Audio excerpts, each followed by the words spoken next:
Lee Syatt, Brendan Schaub here.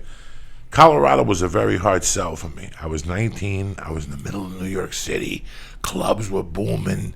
You were going into clubs. You were doing blow out in the open. On the way out, they'd give you sunglasses at 7 in the morning. Brendan, it was crazy. Yeah. And I knew I had to leave. Why? Trouble? It was coming. I knew I wasn't going to make it as a young man. New York was overwhelming. New York, for a guy like me, was, I at the age of 19, I knew where to go, whether you wanted to buy a handgun, a bazooka, or an 8-ball of Coke, or a $10 bag of weed. 24 hours. When you have that access, and those are, food is always available. But there was always, I had too much access in New York City, and I was getting myself into trouble. And I didn't know what to do. I had already gone to Arizona. It was nice, but it didn't grab me. Hot as shit. I had already been to Sarasota and Clearwater, Florida, on the lamb when I robbed a jewelry store. It was okay, but it didn't grab me. And one day I'm walking, I'm scamming, and I bump into NailedItLife.com's cousin. Really? They're our sponsor's oldest cousin. Oh, wow. He was 28, 29, maybe I was 18, 19.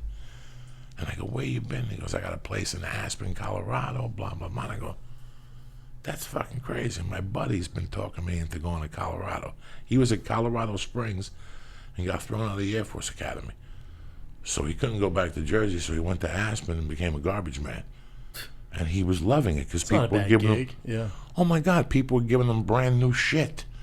Lots of money up there. Lots of money in Aspen. Crazy money in Aspen. He met some other guys. When his brother graduated Brown, he made his brother come out, and they lived in a place called Holland Hills, who Dean Cain has a house there now. Dang. Holland Hills, it's in Basalt. It's where Goldie Hawn lived. Not in those apartment complexes. She lived down the corner, like at the end of that. They call it a river. There's like a river, I forget what the name of that river is, Basalt River. There was a restaurant there, Brendan, that you went in there, you gave them $10, they gave you a fishing pole. No, they didn't. I swear to my mother's grave. How fun is that? How creative is that? It's creative. You give them $10, they give you a fishing pole in that little stream. Within 10 minutes, the guy comes over, catches it for you, takes it out, skins it, cuts the tail, cuts the head, grills it, and gives you a potato salad and I'm some not bread mad at that. for Sounds fucking fun. trout. Sounds Come fun. on, with That your sounds family. fun. Dog, what do you think? I went to fish in Jersey? This is how cool, this is what I'm saying. This is what lured me. I get to Basalt, Colorado. First off, I believe in signs. Brendan, I believe in signs, and I was Omens. Omens. This kid came to me, and he's selling me Colorado. I don't know why, and I'm like, okay, brother, you know what? You got a point. I'll go with you. And I was in, Brendan, but I had to get a bunch of money. It sounds like it was easy to get you to go. You were looking for a reason. I was looking for an out. I had always been looking. I went to college in Yeah. Philadelphia. Philly was too fucking real. That was too real. When you're 18, if you're looking for trouble, Really? I've never been to Philly. At that time, in 1982, if you were real and if you wanted problems, you had them in Philly. They were given to you in Who Philly. wants problems? Just if you thought you were confused, let's pretend you're confused. You know what? I beat this skinny guy up in and out. I think I'm a UFC fighter. Yeah. I'm going to train in Philly. And you go to Philly and you go join a gym. And one night you go to a bar and you tell somebody you're a UFC fighter and they pick you up and they throw you to the glass of the fucking restaurant. And when you're laying in the fucking hospital squeezing a plastic ball, singing ABCs backwards, you know what I'm saying? I mean, it's just a... So I knew I wanted to get out, but I told this kid, I go, what am I going to do for a living? I'm retarded. Retarded. He goes, they got jobs shoveling snow. For $12 an hour, I'll get you a job shoveling snow. He goes, you work part-time or full-time, whatever. And in those days, they gave you a 3-mountain ski pass. What? And you got to remember Ajax. the girls from Denver go to Aspen. Go to Aspen. Yes. Those snow bunnies love them some Aspen. So I was like, you know what? I skied once in Jersey. It sucked, but I'll learn. I could shovel snow. So he goes, we're leaving Thursday. I go, dude, I can't leave on Thursday. I'm putting together this deal. I don't want to go with like $1,500. I want to go out there with some dough. Let me burn a few people, and let me get my lies in order, and we'll get out. together. This motherfucker leaves without me. I mean, So I went and bought a plane ticket, a one-way plane ticket. And in those days, to go to Denver was like expensive. I bought the ticket. did you fly into Denver or into Aspen Airport? And I bought the ticket to fly into Aspen Airport. And I was leaving like May 8th or something like that. And all of a sudden, I walk into the bar where I hang out, and there's my buddy at the end of the bar. And I go, what happened? I thought you left. And he goes, the transmission blew up in fucking Pennsylvania, Philadelphia. So I knew right there. There's a sign. His car broke. He came back to get me. Yeah. I go, when is it going to be fixed? He goes, well, I don't know now because I need $600. I go, here's the 600. Get that motherfucker That's fixed. a sign for sure. Let's go. He called me the next day. He goes, like, we could be out here by Thursday. So we left April 25th, 1983. You were just a month old. That's right. Right? You were just a fucking month old, right? Already in Denver. Wow. And I just got in the car, and he was a power builder. He was a power lifter. Yeah. They were yoked. Thick, dude. Thick motherfuckers on Anavar and Winnie V, right? Just fucking eating it like fucking M&Ms. Yeah. Winnie V, that's it. Nothing injectable. They were Just pills. Just fucking pills. It was 1983. It wasn't as designer as it is now. Yeah. Like Anderson Silva would have never gotten caught. No, hell no. Your boy was on some Arnold Schwarzenegger shit. Right. They were on, you had Deca Durabolin to cut up. You had, the shit to bulk up was Deanna Ball. It was like just some roid. Yeah, they sent you like it was from Germany, so they sent you like a syringe with Hitler, Fat Hitler with a baseball bat. It was like Fat Hitler with a baseball bat, all with muscles. Sorry, Lee, you know I love you. I'm convinced The Joe should Germans- do a special of just Jewish material. I think it'd be hysterical. He calls me every day. Didn't someone come up to you in Ventura talking about how good you are for Jews? Oh please, he goes, you give him back self-esteem. So fucking D-ball was what bulked you up, the oral. I don't know. And You're asking the wrong guy. I wish I knew. D-ball was what bulked you up, and then Deca, and then they ate Winnie V. This is what the guys I hung out with. That's what they were eating. What was Danny B getting stuck with? Danny his B mom? was later. That was was later. later? On. Oh, you Yeah. told me about that guy. Yeah. So homeboy was just driving across the nation with just popping pills. Popping pills, smoking dope with one 8-track, Led Zeppelin. That was a buddy of mine. That's how I know about the other shit. That was he died. He huge. died in '99. He was like Mr. New Jersey. This motherfucker was eating. He was buying shit. When people die, they take a juice out of their spine for $10,000. That's what he was blasting. He was on What? a different level. Yeah, Well, dog. Crazy's not still alive. Yeah, he Said was- no one ever. He was blasting some other shit. yeah. He was that's- blasting like dead people's stem cells? Like something stem Oh, my cells, God. And you grow his chest. Whatever it was, if he swole. He's Oh my in God! shape like you want to. Whenever he worked. put a T-shirt on, it looked like somebody had put a 2x4 in his chest. That's what it looked like from the side. It was just a fucking block of an rock inch thick, hard. just flat and steady with a vein going through it. With the shirt on, you'd Yeah. see the vein and go, "Wow, whatever the fuck That he's might doing." be too much, though. That's a little might too be too much, my man. That's a little too much. Might too much. So we drove cross fucking country with 2 speakers that he connected to the stereo. Like in those days, they were like $1,200 speakers. What kind of car are we talking?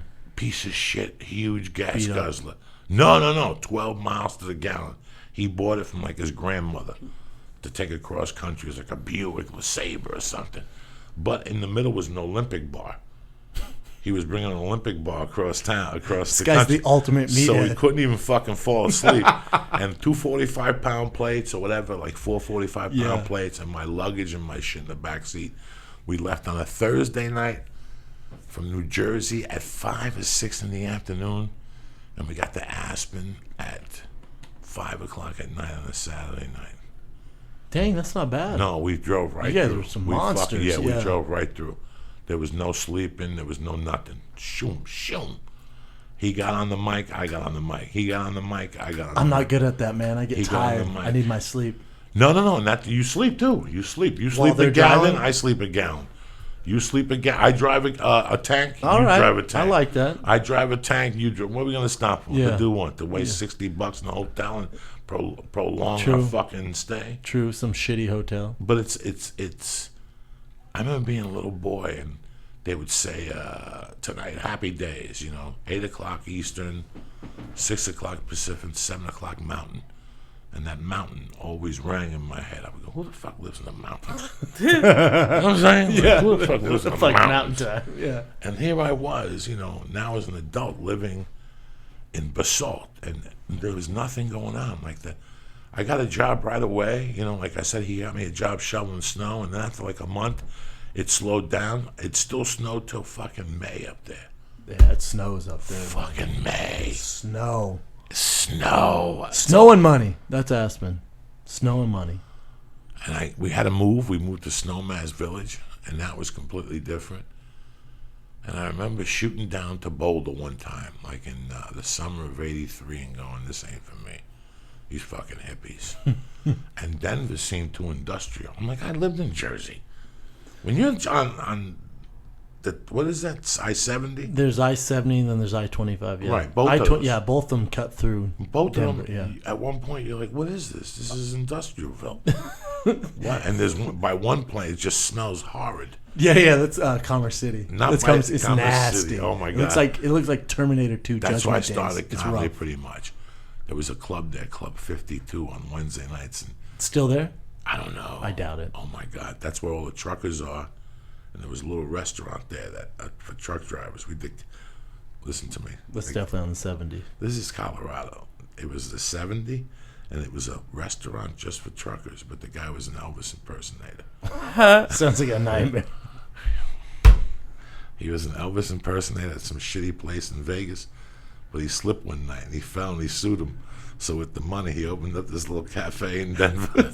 And on Wednesday nights, he was the Elvis impersonator, and he would do an open mic, and he liked me, so he'd let me come up and do stupid jokes. And he'd give me like $10 and a cheeseburger, only in Denver. Yeah, only in Denver. When you hear stories like that, do you think those people realize what they're doing is retarded? Like, he went from being an Elvis impersonator in Vegas and using settlement money to open a truck driver stop in Denver and be an Elvis impersonator. Like when he talked, he'd tell you like he'd never made it to the big time, Joey. I never made it to the big time with the Elvis impersonators. No shit. No shit. I only got to play like Henderson and like a cafe and off the strip and shit. And he had pictures of himself everywhere in a Vegas suit. And it started like when he was like he looked as fit as you. Yeah. And then to me, like you saw the evolution, transition, like evolution before and to after. real Elvis. Of Like, just giving up. What a shame! He just said, "Fuck he it." was such a good guy, Brendan. Nobody would give me stage time, and this guy saw me at the Comedy Works, and he's like, "Hey man, I love your style. You're a throwback. If you ever want to come down on Saturdays." So then he started giving me work on Saturdays and Wednesdays. Guys, would pay me $10, but to me it meant the world because, and I had to put up with his ear beat. But he was an amazing. At least you got on stage. He'd put me on At least give you a stage, shot.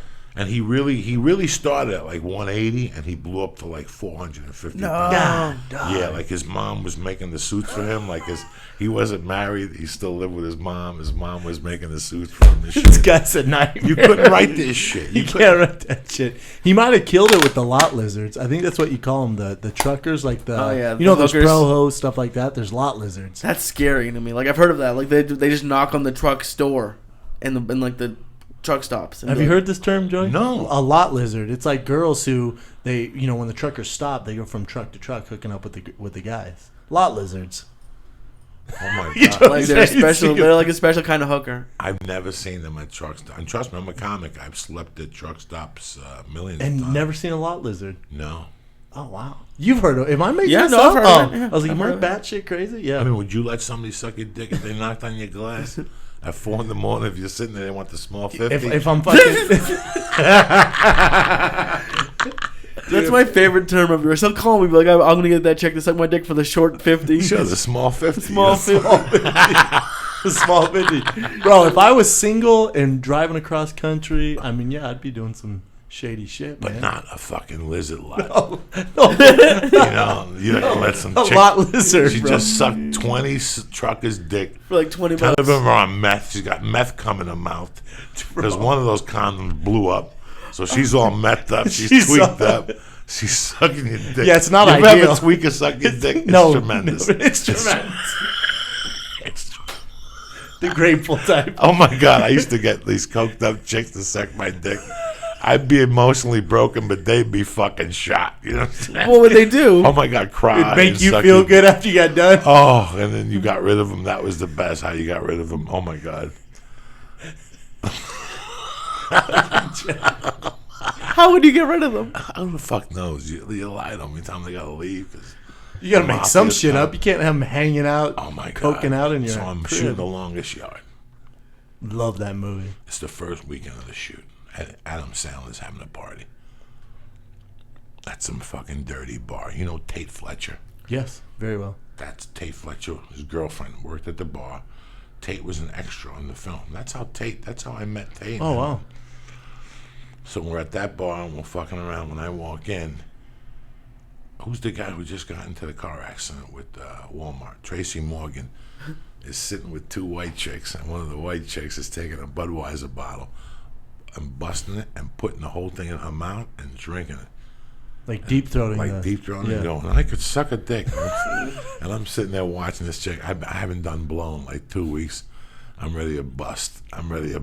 I can't fucking take it no more. I've been trying to be a good boy, but I gotta bust on that. I'm looking at anybody to see who's tweaking. Nobody's tweaking. I'm scratching by the fucking minute. Oh my God. And I'm looking at this chick, and finally she gets up to go to the bathroom. She comes back, and I can tell she's the tweaker. So I gotta figure out how to break her away from Tracy. How could you tell? Twitching, biting her She fingernails? just went to the bathroom, and she came out, and just I don't know. Something she was doing just made me say, this is the one. If anybody knows where to get a fucking kilo of blow, it's this filthy fucking animal, right? So he insults him. You give Tracy Morgan 20 minutes with a chick, and he'll say something to him that'll just either make him run away Or they're in. And he was asking them if they wanted black babies, if they wanted a black baby, and all this shit. They collect welfare, put you in a special bracket. I mean, I'm dying to laugh. Yeah.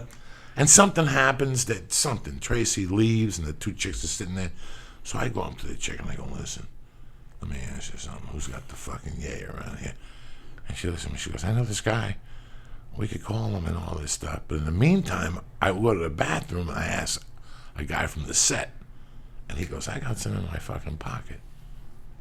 So I go, boom, how much you want? 80, whatever, boom. So I'm sitting in this and all of a sudden I said, fuck this chick. I got the blow. I didn't want this chick creeping around me. I already had blow. Oh my God, this. You don't want to share your And she shit. wasn't bad looking. I mean, she was an 8. She was cute. She was young. She was fucking, And as I'm walking out, sure enough, because they gave us all rental cars on the set. You do know that they gave us all like SUVs, some type of SUV. So we all had like there's 20 SUVs in the town. It's one of the fucking football players from the longest yard. So as I'm running to it, as I'm walking to the thing, I hear his heels, and I keep walking. I don't want to share this fucking gram with this chick. I haven't gotten high in fucking weeks. Now I got to share it, and it was her. And she goes, "Man, this guy, he can meet us like in an hour. It's $50." So I take it to the hotel room, and I'm like, I'm not giving this chick blow. And I pulled a fucking Louis L'Amour, dog. I had Bayer aspirins, the heart medication, and I Crushed him up? crushed them up like a motherfucker. Because I didn't know where I stood with the chick. I didn't know for sure she was gonna suck my dick. I didn't know for sure. She's just there for drugs? Oh my God! So I gave her some of the aspirin. We were sitting there, and I'm like, oh my God. And I made believe like my phone was on vibrate. Yeah. And I go, oh my God, it's my guy. Let me go downstairs. And I came back, and I had put him like aluminum foil, and I gave her some of the aspirin. Oh my God. And she thought it was coke. It was the weirdest fucking thing. Her hips Did started she leave dry. after that? Fuck no. I kept her there all night. After she sucked my dick, I busted out the real shit and kept her there all night. This is my creepy fucking days. Creep days. I wouldn't give her a ride the next one. I had to give money for like a cab. She was a little furious. Was she an extra in the movie, or she was just trying to hang out? She was at the bar. She was a groupie. She was at the bar drinking like kicking it. anybody else, Yeah, and she was a fucking tweaker. I mean, you could see that 4 a.m. when she was looking out a window and trying to suck your dick, and she was paranoid. You knew something was going on. What percentage would you say on set actors do drugs? It's a high percentage. The ones I know, I would say it's a high percentage. And I have a theory on this. You tell me. If I tell you something, you're not going to believe this.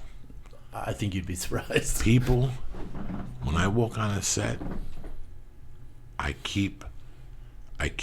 say hello, I'm very cordial, but I keep everything at a distance.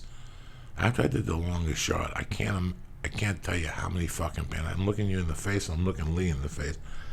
I can't tell you how many people came up to me and said, "Did you ever do coke with Michael Irvin?" I had no desire to. Yeah. And I didn't take our friendship there. Yeah. I didn't mention it. Every night I went, I had my package.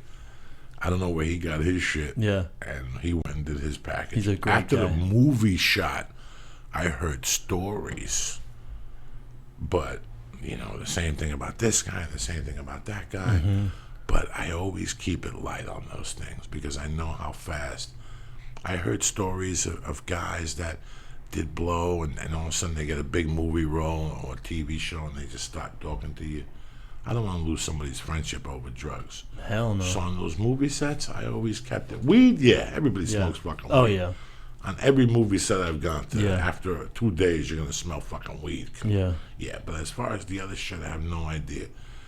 The only guy I saw do it openly and didn't give a fuck was James Coburn. I saw that motherfucker smoke dope and have a beer can in his hand. Did not And give his a scene fuck. was up next. And they didn't say nothing to him. Nothing. Not a fucking word, man. This is my theory on actors and actresses and athletes. When you have a ton of time off, or if you're a musician or an actor, and you have a ton of time off and you have money in your pocket, I mean, you can only go on so many vacations. You can only do so much. Then you're back home just chilling, man. You're just chilling. So drugs is an easy outlet. I'm not advocating. I'm just saying I get it. I get it. You give me a ton of time off, I do some weird shit, man. I get tattoos. I buy fucking race cars and shit, I make bad decisions because I have so much time off, if that makes sense. So if you're an actor, especially if you're one that just got done with a movie, your next movie's not for another 7-8 months, you have all this time off, you're chilling, you have a place up in the hills, there's a pool, there's chicks. I get it, man. I get it. That's why I think the percentage of, especially drugs, with, weed, like you said, weed's common, man. So you see it everywhere. I just think there's a higher percentage in that line of business for that reason, because you have so much time off. For somebody who did as many drugs as I did for as long, I have a very good mix of friends. Like, I loved the friends that didn't get high as much as the friends that did get high. They Sure. kept me very balanced, And at an early age, I learned somewhere to keep drugs out of certain relationships because they were going to ruin them. Weed, yeah. But once you start talking about coke or pills and shit, you start dabbling into other people's lives. When somebody comes to you and says, "Lee, come here for a second. Your friend Joey Diaz, do you know where you could get blow?" And you go, "Yeah, I get you blow." You're going to come to me, Lee, and get blow for your boss, who's a fucking big shot at ABC. Mm-hmm. He's never going to meet me, and I'm never going to meet him, but we're going to know about each other. Do you know what I'm saying? If something ever happens, he's going to cut you off, Lee, because you know one of his deepest fucking intimate secrets, which is addiction. People got to buy it somewhere. That's what always has baffled me. When somebody gets busted for blow, I always go, where'd they get it from? Yeah. You follow me? What assistant went and got it for you? Mm-hmm. I know I used to hang out at the weed store in Sunset that's not there anymore. And the guy was telling me that 50% of his business was people's assistants. It's all assistants, It was right? all assistants that would come down. Because they don't want to risk it. Because they wouldn't come down to even get a medical marijuana license. Whatever. Whatever. It's why I don't really understand, when everyone talks bad about people like Justin Bieber or any young actor or singer. If I was 16 and had $100 million, of course. I mean, it's just that's why I don't really get a lot of the hate they go through. Yeah, but if I was 500 million. 500 million. And he's 21. 21 and 500 million. Let me ask you something. At this point in 2015, That'd be way worse. Why would you do drugs? Everybody else did them. Well, why would you do drugs? I try to be original. Why would you do drugs? You think I'm happy about my drug use at that time? No, it happened. It was at a bad time. I was right there. This weed thing that's happening, I was right there when the coke thing took over. And that was one of the wildest places that even up in the fucking mountains of Colorado, They had tons of coke. But when you were in the party scene, that's when coke like burst onto the scene. Burst right? on. For me in Denver, I honestly I never saw it. I never saw it in my 25, 26 years in Denver. Never saw coke once. Saw weed everywhere. Never saw coke. Weed. Come to L.A., very first party I go to in the hills, a girlfriend of mine brings me there, and it's everywhere. And I just remember being like, dang, this is L.A., man. I just remember it being everywhere. Never touched it. Well, I actually wanted to talk.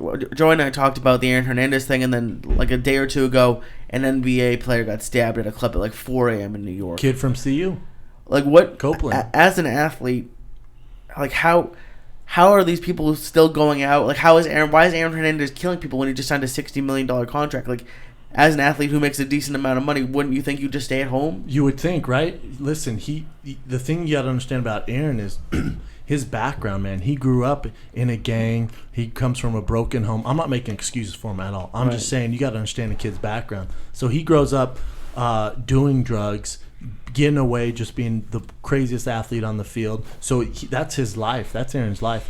They said the worst thing to happen to Aaron was him getting drafted by the New England Patriots. Because he's from there. So he's from Connecticut. He's from Connecticut. So his whole gang, all those guys, are from Connecticut. So him getting drafted by New England, he's not escaping anything. They're going, oh, our boys made it. They follow him over there. And he grew up, in this gang life. When he was at Florida, his mom would come to the dorm, and she was a drug addict, stuff like that. So he grew up a very rough life.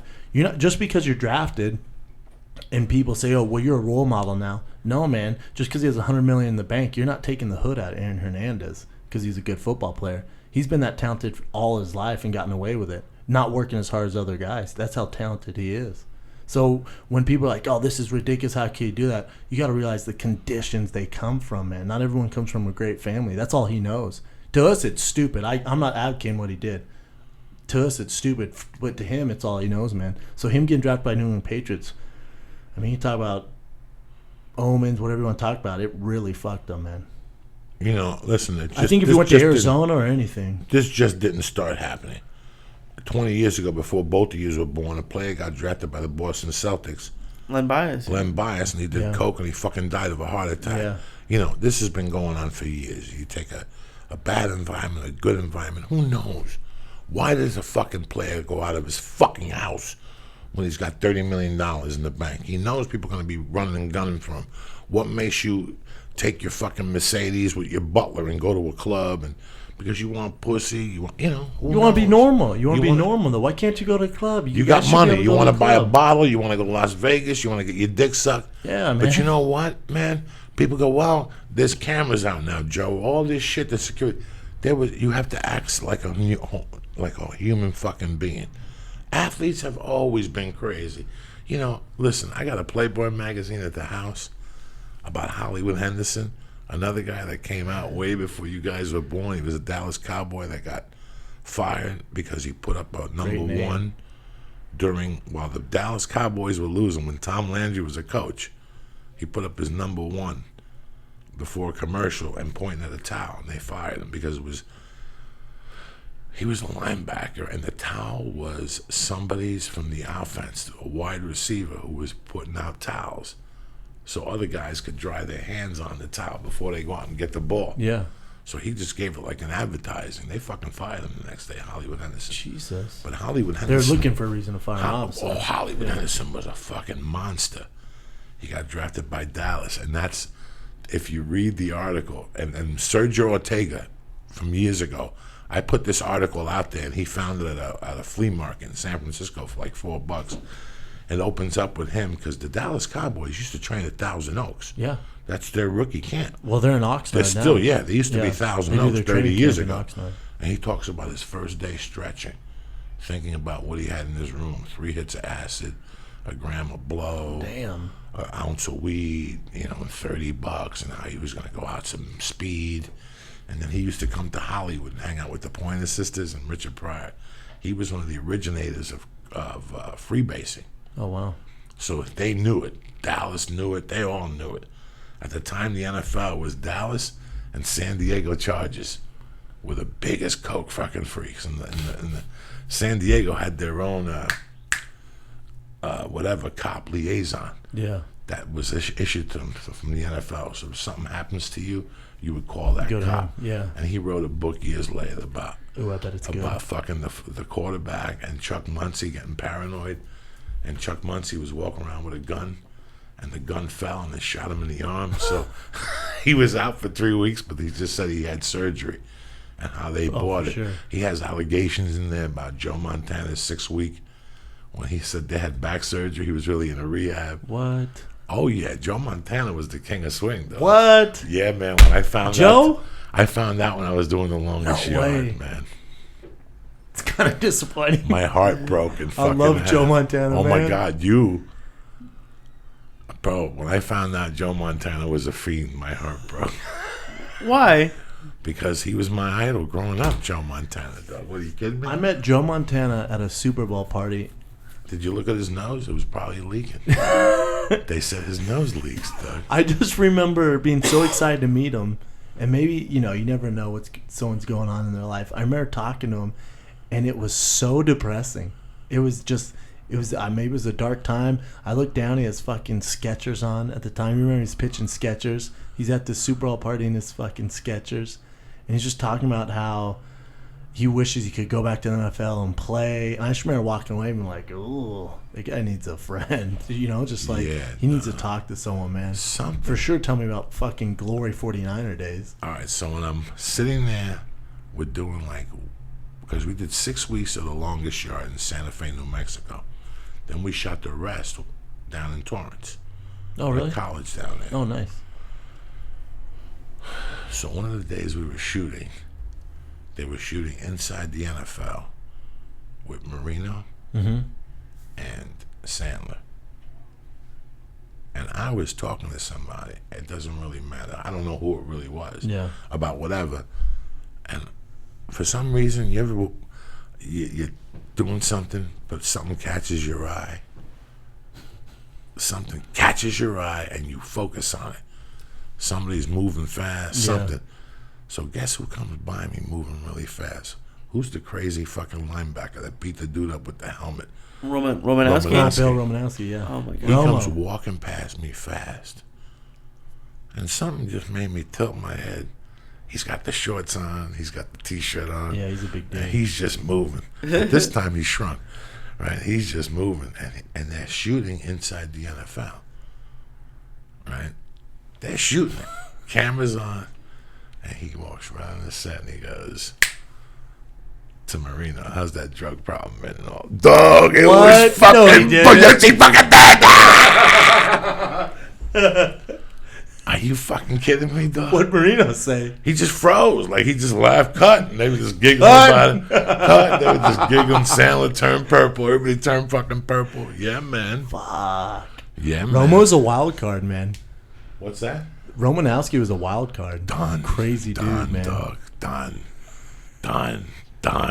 Lethal, white. He could have gone either way. Here's a guy that could have gone either way because my buddy played with him in college. That's why he got along with me during the movie set. He really wasn't too fucking keen on a lot of people. For years he sent me powders and pills and shit. And Doctor is out of Denver. His partner is out of Denver. Yeah. Doctor whatever, the dude who could feel your body and do fucking hypnosis. Because I think the company was out of New Mexico or something.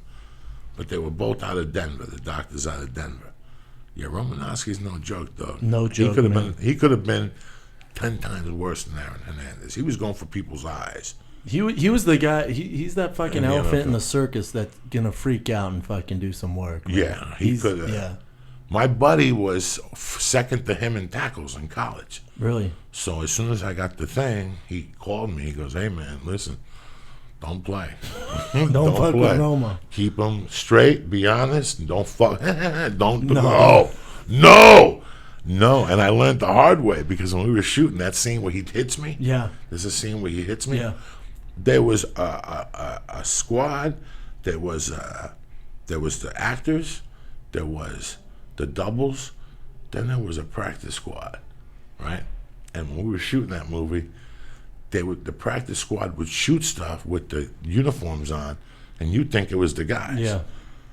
But there was this little dude from New England. Don't know what his name was, Lee.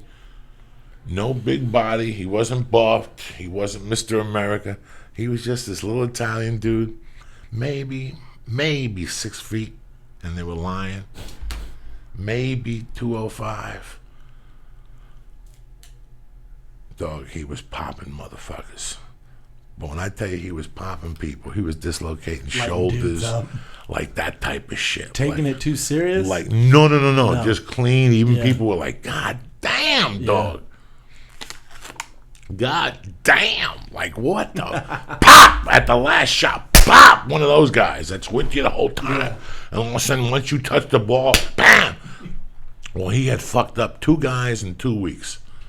Like one guy's shoulder with the ice pack on, with the shoulder taped up, one of those guys. And then another guy walking with a fucking fucked up knee. So now we're about to shoot that scene where they kick the ball off to me. All right? And I don't know. For some reason, I'm being an asshole, and I look at, it's the Italian kid from the New England Patriots and Romanowski. And it's me and Sandler, and we're all talking in the scene. And all of a sudden he goes, listen, what do you want to do? And I'm like, I don't know, whatever you want to do. We'll do the scene. The stunt man was like, I'll take the shot. I go, no, go ahead. I go, listen, to be honest with you, I don't mind who hits me here. I'd rather Romanowski hit me than this fucking little Italian tank. Dang. What did I say that for? Fucked up. You know he fucked up, right? I fucked up as I was saying it as a joke. Romanowski just looked at me. Wasn't that right after he stopped playing in the NFL? Like right after? Yeah, it was right there. It was right. Those shots are real. The first shot he hit me with, I went backwards. But the second shot that they taped when my helmet spun around, I got up and I remember with the helmet going, that's it. Because then I started getting pissed off. Because I'm like going, you're fucking really going at me. Really? He was dead serious. He was dead serious. And then I was dead. I'm like, you're really going at me? And you're an NFL player? Let's do this shit again. And then I would level my 315. I was 415 then. Yeah. If you can't knock me down, you're an NFL player. Because he wasn't really knocking me down, guys. I was going down to a knee, but he wasn't Lawrence Tayloring me by no means. And I'm like, come on. So I started getting pissed off, and after like 6 shots, they said, cut. We got the fucking cut. We're good. Yeah, we got it. And I remember walking back to the scenes, and it felt like I got beat up. Yeah. You know, I wasn't bleeding, but my body was like zzz. Could have been good for your brain. I don't give a fuck. I don't give a fuck, dog. Every time I do a bumper, what do you think happens? What do you need that for? When you do a bumper coat, what do you think happens? It's like a left hook. It's like your head jolts backwards. Romanowski, that's when he was fresh off the Oakland Raiders then too. That was fresh off the that Raiders. thing where he did with the helmet, wasn't it? Yeah. That was Takes fresh. It off, hits the dude with it. Because he had to leave to go to court and shit. They came and got him one time. Hysterical. He was and his nuts, family's man. very nice. He has a nice wife. That was a great opportunity to be around fucking crazy people, because to do football those amount of years, you got to be a little bit. People always say, you got to be crazy to do comedy. Listen, you got to be fucking crazy to play football. Especially linebacker. Especially some of those positions. At a certain age, you got to wake up and go, what the fuck am I doing? I'm 31. Now I'm practicing against 21-year-olds. Yeah. That they don't give a fuck. They've been hungry. They've been living in a fucking project. They've been shot at. They want my fucking job. And they're bigger, faster, stronger. Bigger, faster. Young kids. My God, that's such a... Your boy Michael Irvin, though, is one of the most special people I've ever met. Great guy, man. Great guy. He's a good dude. Good dude, man. I really loved him. He was one of those guys that everybody on the set loved. He's a guy, if you could get him on your show, on a podcast, and sit down to actually open up and talk about the White House days on the Dallas Cowboys, when it's him, Emmitt Smith, Nate Newton, when they'd have the White House parties. Have you heard about this? They all went in on just a big-ass crib in Dallas, and they would just, after the games, they'd have these massive parties there. Called it the White House. Does he talk about it publicly? I think he has. And they've talked about it in a book, but he doesn't go into detail about it. No. It'd be fun to get him to open up, talk about in detail. You want to talk about living a life? The White House parties? Pff. I think every fucking football team did those. They weren't the Dallas Cowboys, though, in the 90s. What? Yeah. Think about those teams, man. Yeah, they were fucking crazy. And there's still, I still used to go to Dallas a lot, and I used to ask questions. And there's a lot of Michael Irvin stories in hotels and shit. That's how he got in trouble. Man. That's how he got in trouble. By not letting somebody into a hotel. Like somebody wanted a party and they go, let's come with you. No, okay, I'll call the cops on you. And that's how it started. I hated those fucking hotel parties. I could never settle at those things. See, I'd be doing drugs in those things with people and shit. Guys with guns, and you're in a fucking hotel room. Music's on. I don't get down with women are yelling. Last one I went to was in at the Roosevelt in L.A. I was with Brian. It was wild, man. I left. Like you said, I left. Nothing good's going to come from that, man. No. Especially for me. I got out. I've never been. No. I'm one night out. In 94, I went with my buddy Chris Fish. And I went out with him for dinner. And we got some blow. And I got really excited. And I got really fucking high. And I passed out in his car. And I woke up in his car like at 4 in the morning. I was in the parking lot of a building on 100 and something street in New York City. That's the first time I went there. And I started going there after that. And I woke up and I got out of the car and I'm like, Chris. And all of a sudden I heard music. And it was like the 8th floor of a building in New York. So you pull up and you press the button. They take you up to the 8th floor. And then you pull the fucking car out. Oh, wow. And then upstairs they have hookers. They have blow. They play cards. You could dance. Fucking tremendous. And I was so scared to be in there. I don't even know why I remembered that now. But who gives a fuck? So. Who gives a fuck? You went to this fucking high school in Denver. Overland High School. Where the fuck is that? Overland is in Aurora. It's close. Well, Aurora gets a bad name now because of those fucking theater shootings, right? So my mom lives next door to there. But Overland High School. Overland's a big city, man. It's a suburb right outside Denver. Coach there. I don't think he's still there. Tony Manfredi. He's one of the best. He's one of the classic coaches. He was a coach there for like 25 years. Whether it was college, pro, whatever, even now, UFC, Tony Manfredi was I was fortunate, one of the best coaches ever in high school. Think about most of your high school coaches are they're slap dicks. They don't know what the fuck. They played, slap dicks. They played high school football, and they tell you about their glory days. I had a legit coach, man. I was fortunate. Yeah, so high school, Denver, college, University of Colorado. That was like a dream, right? Especially being in Denver. The Golden Helmet, that's what you want to do. We were talking about Boulder. What did you think of Boulder as a whole? Boulder's tough, man, because Boulder's in a weird place now. I just remember it upset me because you didn't get much support from people in Boulder. The football program, especially when I was there, we were good, man. In previous years, we've had some great teams. But I just feel like in Boulder, the liberals, they got too much shit going on. Athletics isn't a key thing. But if you look around, why the fuck do you think all this nice stuff is around? Because the football team. Who do you think's paying for all this stuff? The football team's bringing all this money there that pays for all this nice stuff. All these the athletic facilities, all this stuff, that's all football, man. So I just felt like we never got support there, ever. There's too much shit going on. There's too much. You can hang glide, you can rock climb, you can go tubing down the river. There's too many options. And then the problem with that is Boulder's mainly white. You know how it is. It's all white people.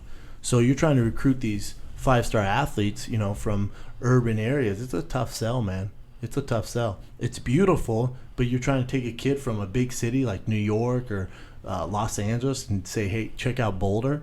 I mean, you're talking about complete 180, man. So they have their work cut for them for sure. I think the team haven't been good because when Hawkins was there. When Hawkins was there, he wanted more of a team that was like academics and shit. What's up? Who's the shape of this fucking guy? What's up? He got me high before the podcast. No, I didn't.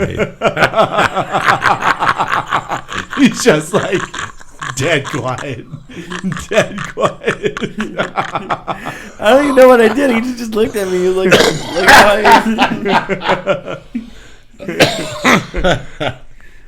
Listen, before you say anything about support, South Beach is South Beach, Florida.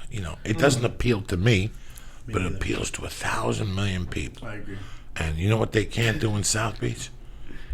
It's a party town, right? That's all it is. They can't do comedy there. It just doesn't work. New Orleans, beautiful city, great food, great music. You know what never worked there? Comedy. They're just not open to it, you don't think? There's too much going on. Just doesn't click. Something about New Orleans. They do comedy at a book place. They do comedy at the House of Blues. It's not like New fun. York, LA. No. That's like football. Go to the South. Go to Tennessee. Go to Alabama. You want to talk about support? That's what I'm comparing That's it to. support. You know where else you can't do comedy? Boulder. Really? Boulder, college town. Bars everywhere. Everywhere. Just doesn't click. The Boulder Broker did it for years. And a place called the Blue Note, where Roseanne Barr used to go with Matt Berry and the other guys that created shows here. But besides that, they tried to put 10 comedy clubs in Boulder over the year, full time. Can't do it. Boulder's Weird, very right? intellectual. Boulder, they used to call the paper the City's Republic of Boulder. It's very... Lee, I wouldn't last in Boulder right now without people saying something to me. Like, I'm too fat to live in Boulder. What would they say to you? Like, you got to get your life together, because they have moonlight walks at Chautauqua Park They got at some night shit there. for free. There's no reason to be 10 pounds overweight in Boulder. No reason. You can't say, listen, I have a libido problem. No! They'll fucking help you. They'll take you to the Naropa Institute and they'll fix it for you, okay? Quinoa and juice. Yeah, they don't fuck around. I got in yelled Boulder. at for driving a Hummer up there. Look at that. I had a Hummer. People would look at me in disgust. It is Better get a Prius. You can come up there. completely different. Better get your mind right. They drink their beer, they smoke their reefer, and they want people to be in shape. They wear their Tevas. And you look at what's to do, and you look at Boulder. What's to do tonight? Swim class, free, put on by Lifeguards of America. Go there and learn how to swim. It's amazing. You know, it is an amazing town. They used to have a place, the Harvest Restaurant. It's still close to my heart, and it was vegetarian. They have great food there, man. Great Jay's Pasta. Jay's- What? Unbelievable. Jay's Pasta's Pasta. still there and shit. Hell yeah. Huge supporter of the football team. We used to go there all the time. Well, this is what I'm saying. For the amount and the size of the town, you have huge support. Because I remember when they went to the fucking place, to the Federal Express Bowl in Florida. The Orange Bowl. How many fucking people went that year from Boulder? And I used to work at the Puddle Car Wash. They were big supporters of CU football. Huge. Everybody from the school came in, got free car washes. The football players hung out there. It was... I don't know how to describe the racism in Boulder. Okay? It's not like, hey, a black dude. No. Mm-hmm. They really appreciate the football team. But when... They just don't want their daughters dating them? No. When shit turns sour, they don't fuck around when it comes to the football team. Well, I was there when it was sour, the Barnett days. And it was Sour? even more sour before you fucking got there. I was there when the fucking Talking about Greek... Sal? I was there when the fucking black running back Sal. was collecting for the fucking Greek diner. How can an All-American running back be collecting for the fucking guy that's like a part-time mobster? Like, if this guy came up to me and said, you owe me money, I'd smack him in the mouth. Not the black linebacker. Don't get me wrong. Do not get me wrong, ladies and gentlemen. I'm talking about the owner of this restaurant at the time. Yeah. Was like a make-believe guy. Like, he was like a make-believe bubblegum mobster, and he hired the running back from CU. This was way before J.J. Flanagan. That's when I was there. That was the first problem. What years is this? This is 87, 86 when this problem started. And then came the Canavis McGee years when he punched the guy in the head at Togo's Pizza downstairs. Yeah. And knocked his eyeball out. And then the J.J. Flanagan. I got into a beef one time. On Safeway on Baseline Boulevard. Yeah. Because he called me a spick. And the reason why the judge threw, bro, I was going to do time. I would not be here right now. It was my third felony. Yeah. In Boulder. I would have been Strikes done. you're out. And this guy said, we're throwing it out because in the city limits of Boulder, you're not allowed to use the racial slur. It's the J.J. Flanagan law. Oh, wow. Because he smacked the lady for calling him a nigger in Pearl Street. Damn. And they dropped it. Oh, yeah. Boulder had a lot of problems for a long time. A lot of problems, but they weren't racist as far as when when it was time to call them a spade, they called them a spade. That's the problem. They'll pull that. I knew you were a fucking Jew. You know what I'm saying? Like, after I've loved you for 3 years, I'll pull the Jew card out on you, and you're like, You son of a bitch. you son of a bitch. Yeah, like, that's what I'm trying to say. They're not racist, so I don't It's a want weird people... vibe, man. Don't get me wrong. I love Boulder. I love my time there, but it's a weird vibe, especially if you go to other college towns. Like, I spoke at Ohio State. They freaking live and breathe Buckeye football. You don't get that same feeling when you go to Boulder, man. There's too much to do. There's too much intelligence. You know, the intelligence level in Boulder, if, you know, everybody wants the helmet to be invented, the thing that they can look into your brain to see what you're thinking. Yeah. Like a street in Boulder without people knowing. You know, idiots like you and I and Lee, we're thinking about pork chops and getting our dicks sucked and working out and going to a movie. In Boulder, when you see those guys walking down the street with sandals on, smoking a pipe with their stupid fucking glasses, they're thinking about the speed of light. Yeah. If there was a hurricane in New Mexico right now, what would the speed, you know, Making that's the what world they're a better really place. thinking. I sold Subarus, and it was amazing when the questions, people would come in. And I thought it was a joke. I thought they'd get together and go in there and ask these questions to the salesman. And I would ask the general manager, I'd go, listen, this guy just asked me this. And he goes, I've been selling Subarus for 30 years. Only in Boulder do they come up with these questions, because they're so intelligent that this is what they're thinking about, like the ratio of the brakes. Who gives a fuck? I bet they sell more Subarus in Boulder than probably anywhere else in the nation. No, it's at Burt. It's Burt. Burt's the number one dealer of Subarus in the fucking world in Denver. But I think the one in Boulder and Colorado Springs is number 2 in the world. I mean, you'll see more Subarus. Subarus in Denver is like Priuses in Los Angeles. Why do you think I drive a Subaru? Because of my Denver. You drive Denver. Subaru right now? Since the last 20 years, because of my Denver days. You love them. Love them. I know how I am with a car. I know what I am with a car. I am a fucking bad luck person with a car. Really? My right eye is better than my left eye, so the right side of the car is always going to have dents. There's always going to be a hubcap missing, a ding in the door, something, okay? My foot's heavy. You know, I always fuck up the mats. I always fuck up the mats. You know, I'm one of those guys. So the car that was there for me the whole time was a Subaru. The only knock a Subaru has is if you get a 5-speed, which don't exist anymore, you couldn't leave your hand on the clutch. Why? At the light. You know how people leave their hand on the clutch? You have to take your hand off, because that's how your clutch cable went. The number one thing on the Subaru was the clutch cable, because people would leave their hand they just chill there. on That's the normal. clutch. So that was the thing. This Subaru here, I love it. And I love it when it rains in California. I got to go out. It's rare. And everybody else is like fucking manhandling the 5, and I'm on the left-hand lane doing 90 with my fucking all-wheel drive symmetrical, because now they threw the symmetrical in that motherfucker. 4-wheel. I lived in Boulder when you went up the fucking hill, and if there was a lot of snow, you pressed the button, and the rear tires would pop up. Now here's the thing about Boulder that people don't know. I got arrested in Boulder. I got convicted in Boulder, and I got to tell you something. Boulder is still one of the most favorite places for me in my heart. Yeah, it's great. I'm embarrassed to go back there. I always felt like I let Boulder down. Yeah. The type of guy I was raised, like Boulder was those people very nice for me to have a machine gun. Yeah. And that's how I did, all drugged up, you know. But Boulder had a dark side.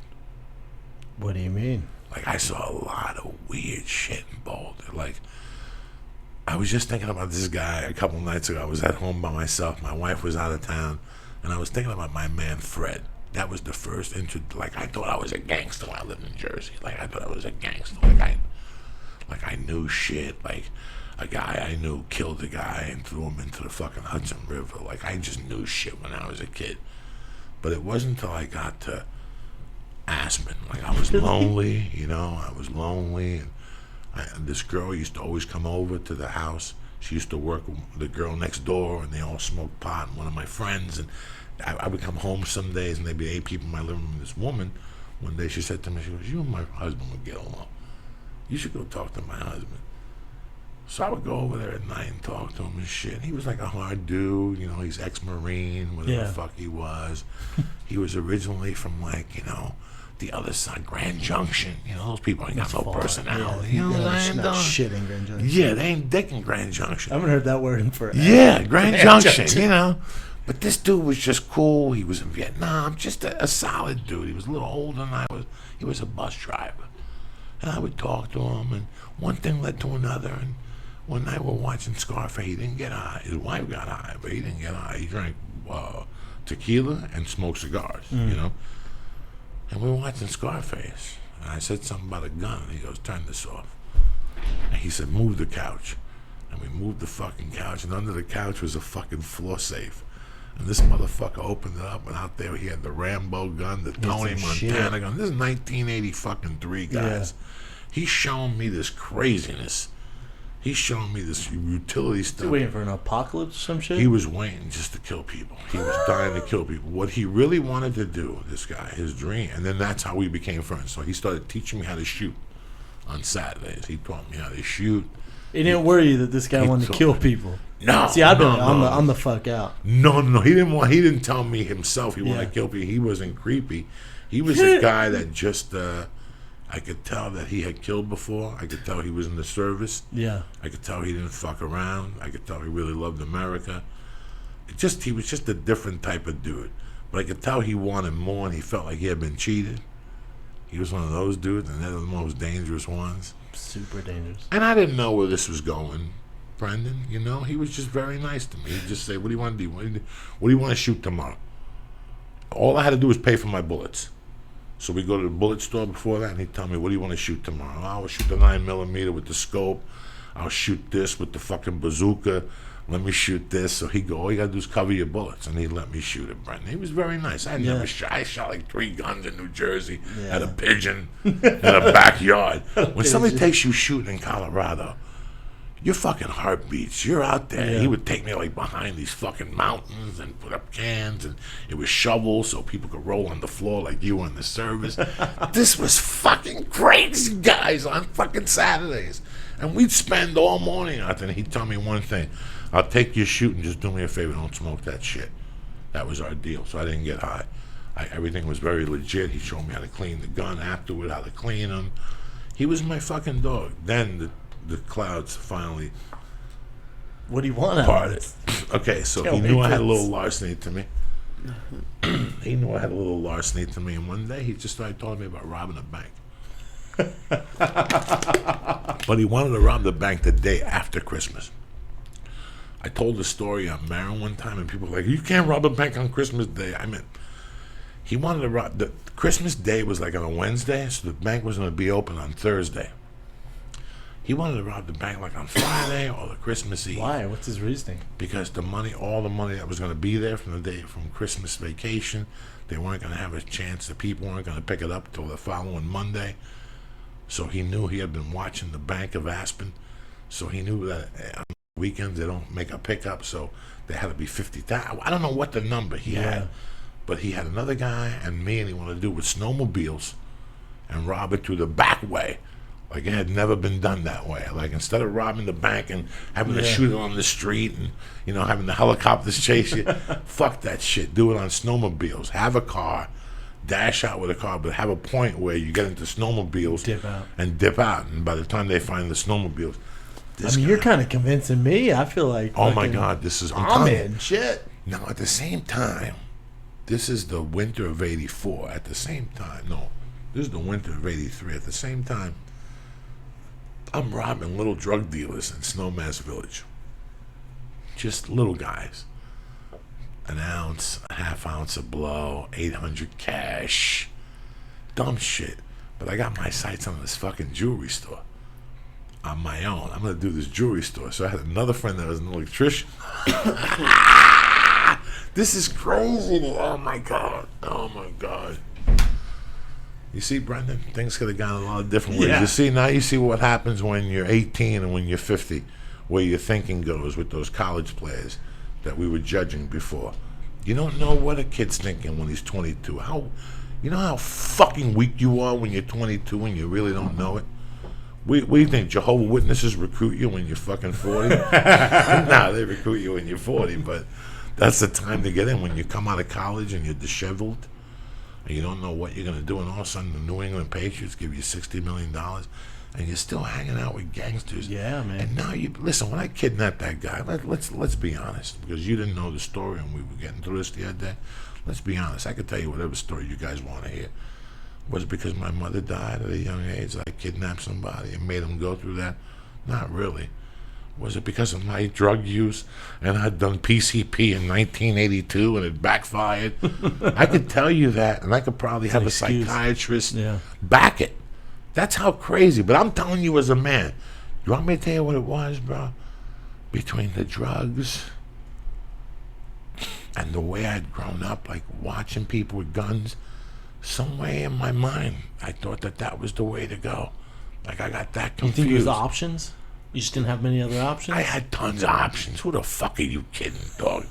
In America today, you always got a fucking option. There's a shelter that'll give you 30 days to get your life together, and there's always a car lot looking for somebody to wash a car, dog, or to fucking sell a car. Trust me. Trust me, I'm telling you. They always lock you. That's for television people if there's no options. Yeah. That's for television. There's tons of fucking options in this country. I had this fantasy. It was a fucking fantasy. Thank God I didn't kill somebody and do 30 years over a stupid fantasy and be sitting in a cell today thinking, I didn't want to be a killer. That was just, you don't know. You're watching MTV. You know, they're showing up at the club, throwing 50s. Who doesn't want to throw 50s up in the air when you're 22? You blame you? You don't want to throw 50s up in the air? You don't, Brendan Schaub, if you had the opportunity tonight to pull up with the baddest fucking Porsche available and just say look at the valet and throw like a pile, 10,000 at his face. BAM! Don't move this fucking car because I'll shoot you in the fucking head and go like this. And show him like a bazooka. Walk into the club, the big black guy, throw him 10,000 and go, fuck you and every fucking black guy that came out of Africa. And there's more where that came from. After you threw 10,000 at a black guy, he'll let you call him a nigger for 5 minutes before he gets mad. You got about 2 minutes left. You understand me? Who you kidding? You kidding? Okay? Right or wrong, who doesn't want to be able to do this as a man? I'm lying to you motherfuckers. It could be a Kung Fu Chinese guy. What Kung Fu Chinese guy doorman could you take 10,000 and hundreds, throw it at his face, and go, fuck you, cocksucker, shine my shoes, you fuck. And he'll look at you and go, you know what, I'll shine you 10,000. 10 grand. What the fuck? And then you walk in the club, everybody, you just barreling, mother. Get out of the way, look what I got. You got a fucking 50,000 in 20s. You know what that looks like? You have an idea what 50,000 in 20s looks like? I have an idea. You got 3 Chinese guys carrying it behind you. And you blow a whistle in the middle of the strip club. You just blow a whistle. And start just throwing 20s in the end going, listen, turn the thing off, DJ. Throw 10,000 in his face. And go turn the music off. 666 Buckingham Lane. I'm having a party at 3 o'clock. I got another 100,000 in 20s at the house. You're invited. How many people are going to show up to your house? How popular are you? Yeah, it's going to be a hell of a night. You do that to 10 fucking parties. You know how many 21-year-olds want to do that in today's society?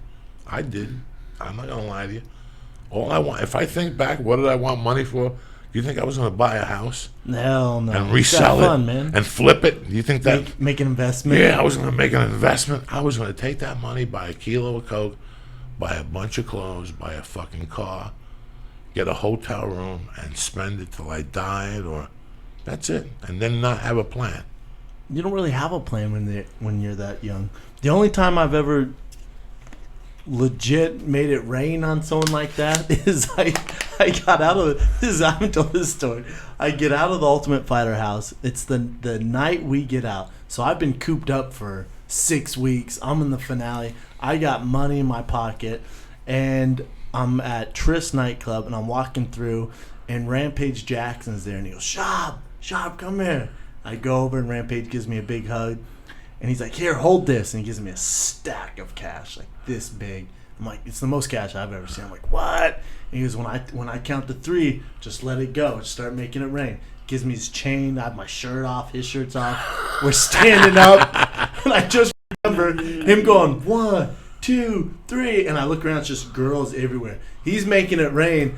I'm making it rain. Then I come to my sense. I went, fuck this. Put it all in my pocket. Jump down. Right. And I just remember that's the only time I ever made it rain, man.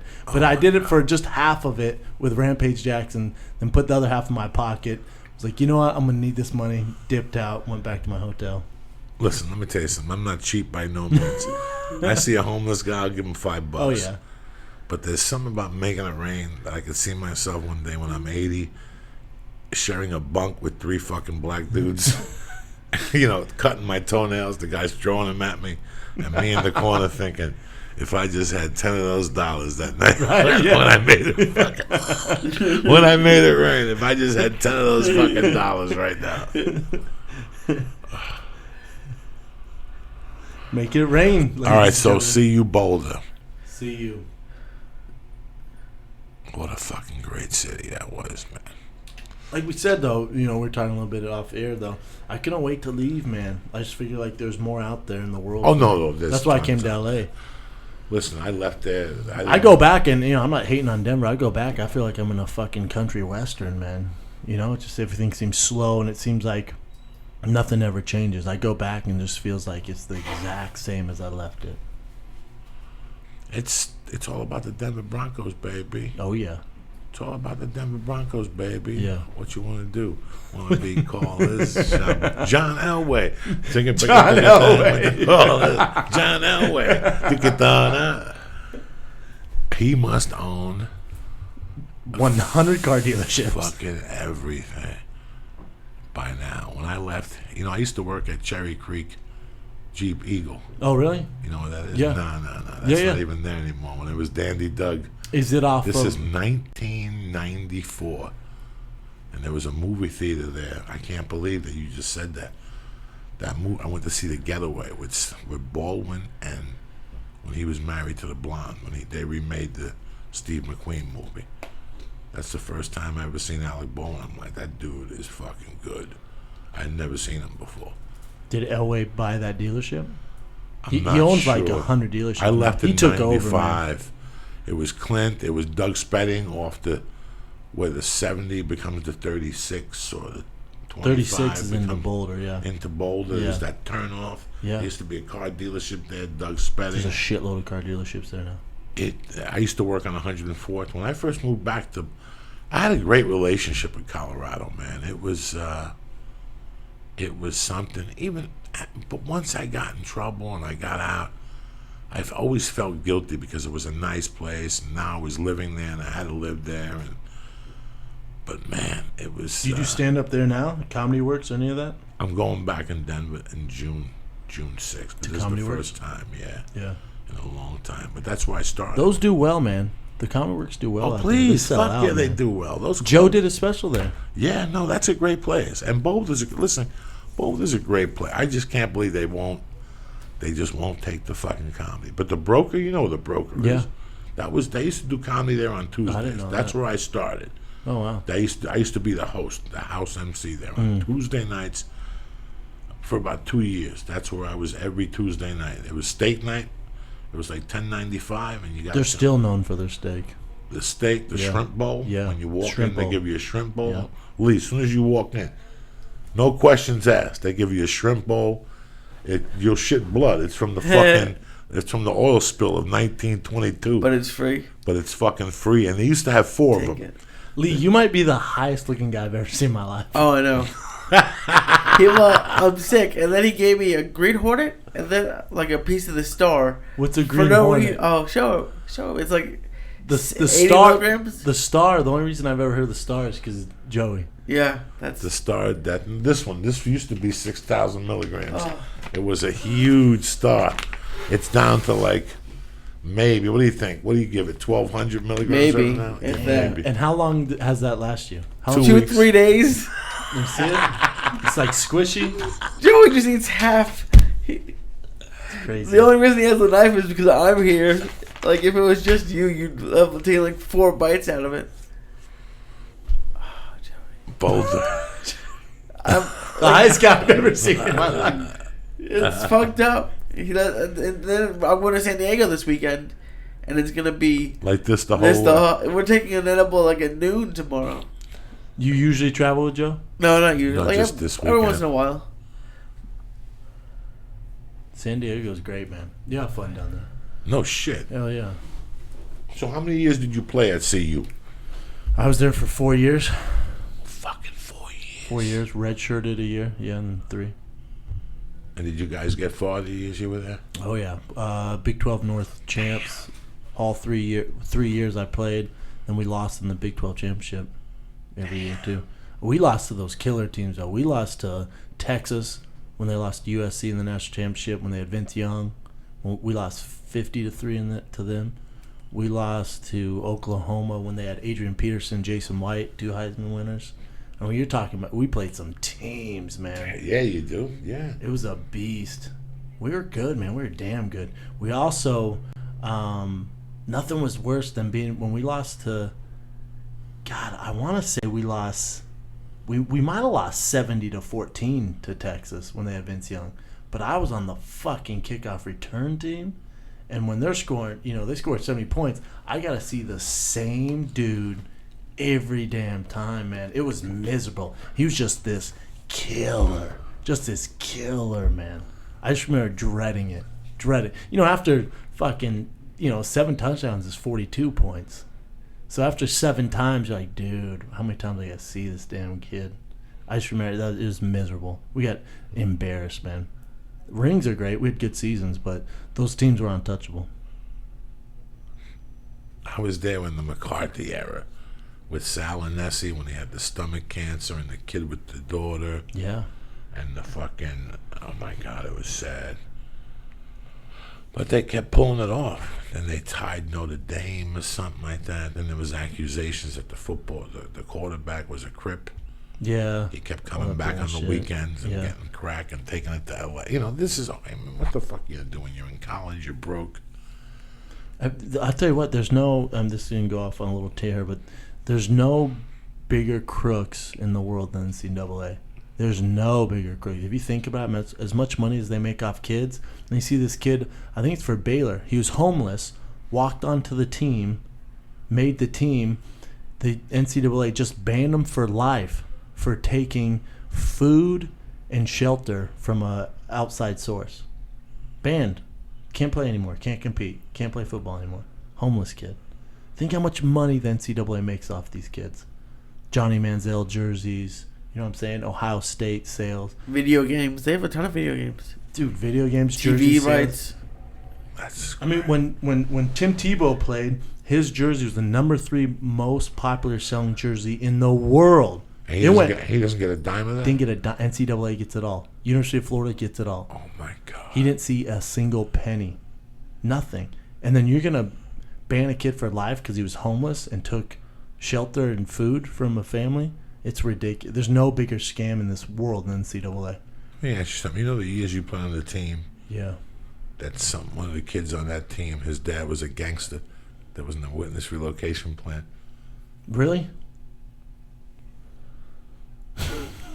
Which kid? I don't know what his name is. I never really asked. He called into the show a couple times, and we were talking about it. That's where he lived when he was in the witness relocation plan.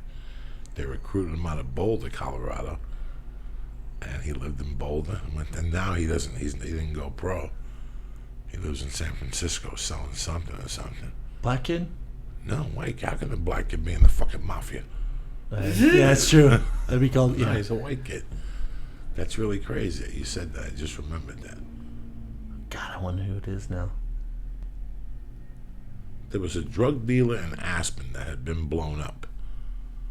That the fucking papers, they took to the fucking cleaners on this guy. He was making $6 million every fucking 6 weeks. They fucking blew him up in a Jeep in Aspen while he was working out. Every night he always paid somebody $10 to go start his car. This night there was nobody around. He went out and started his car. Damn, and the blew one him. time. Oh my Ain't God. that a bitch? And he lived. Oh, really? He just bled out on the way to the hospital. I mean, this Damn, motherfucker lived. You got that much money hidden. They went to his house. They killed him 30 days before he went on trial. They had gone into his house a year before and found pockets full of cash in garbage cans. He would hide it like if it was leaves in the outside. Damn. $900,000 counts. everywhere. And then he went to restaurants and dropped the money off at different restaurants. Like, you're my friend. I go, Brendan, leave this here. Let me know when my tab is up. And you're like, there's 900,000 in here. Even if you eat here every fucking night, you buy dinner for everybody every night, you'll never spend this shit, you know? They found his coke in Boulder one time at the bus station. That's how that whole investigation started. Boulder, and you look at Boulder and you're like, no, Joey. By the Albertsons, do you remember where that was? By 28th Street, by Coco's? Oh, yeah. By Kmart out there? There used to be a field out there. There used to be a field out there. And there used to be a pizza place in South Boulder. The guy had, not Abo's. There was a different pizza chain for a run in Boulder. Not Bojo's. No. This was on, I think they sold Cosmos? That. No. They were brick oven something. This is 30 fucking years ago. But one night, that son, he decided he didn't want to work for the pizza parlor no more. He was selling cars and going to school, and I was selling cars and going to school. And we used to work opposite shifts. And one day he didn't come in. He didn't come in for a few days. And he was telling me a story that he had gotten arrested. And it came out in the paper days later that he was walking his dog. He let his dog off the leash. The dog went onto the field, was sniffing something. He went over to see what it was. It was a briefcase. He picked it up. There was money. He picked it up to leave, and within 30 feet, the fucking cops jumped on him and shit. They threw him down the floor. They set up a mock lab. They fucking tested the blow. This is all right down 30th Street. Boulder was buck wild like that because everything went through fucking Boulder back in those days.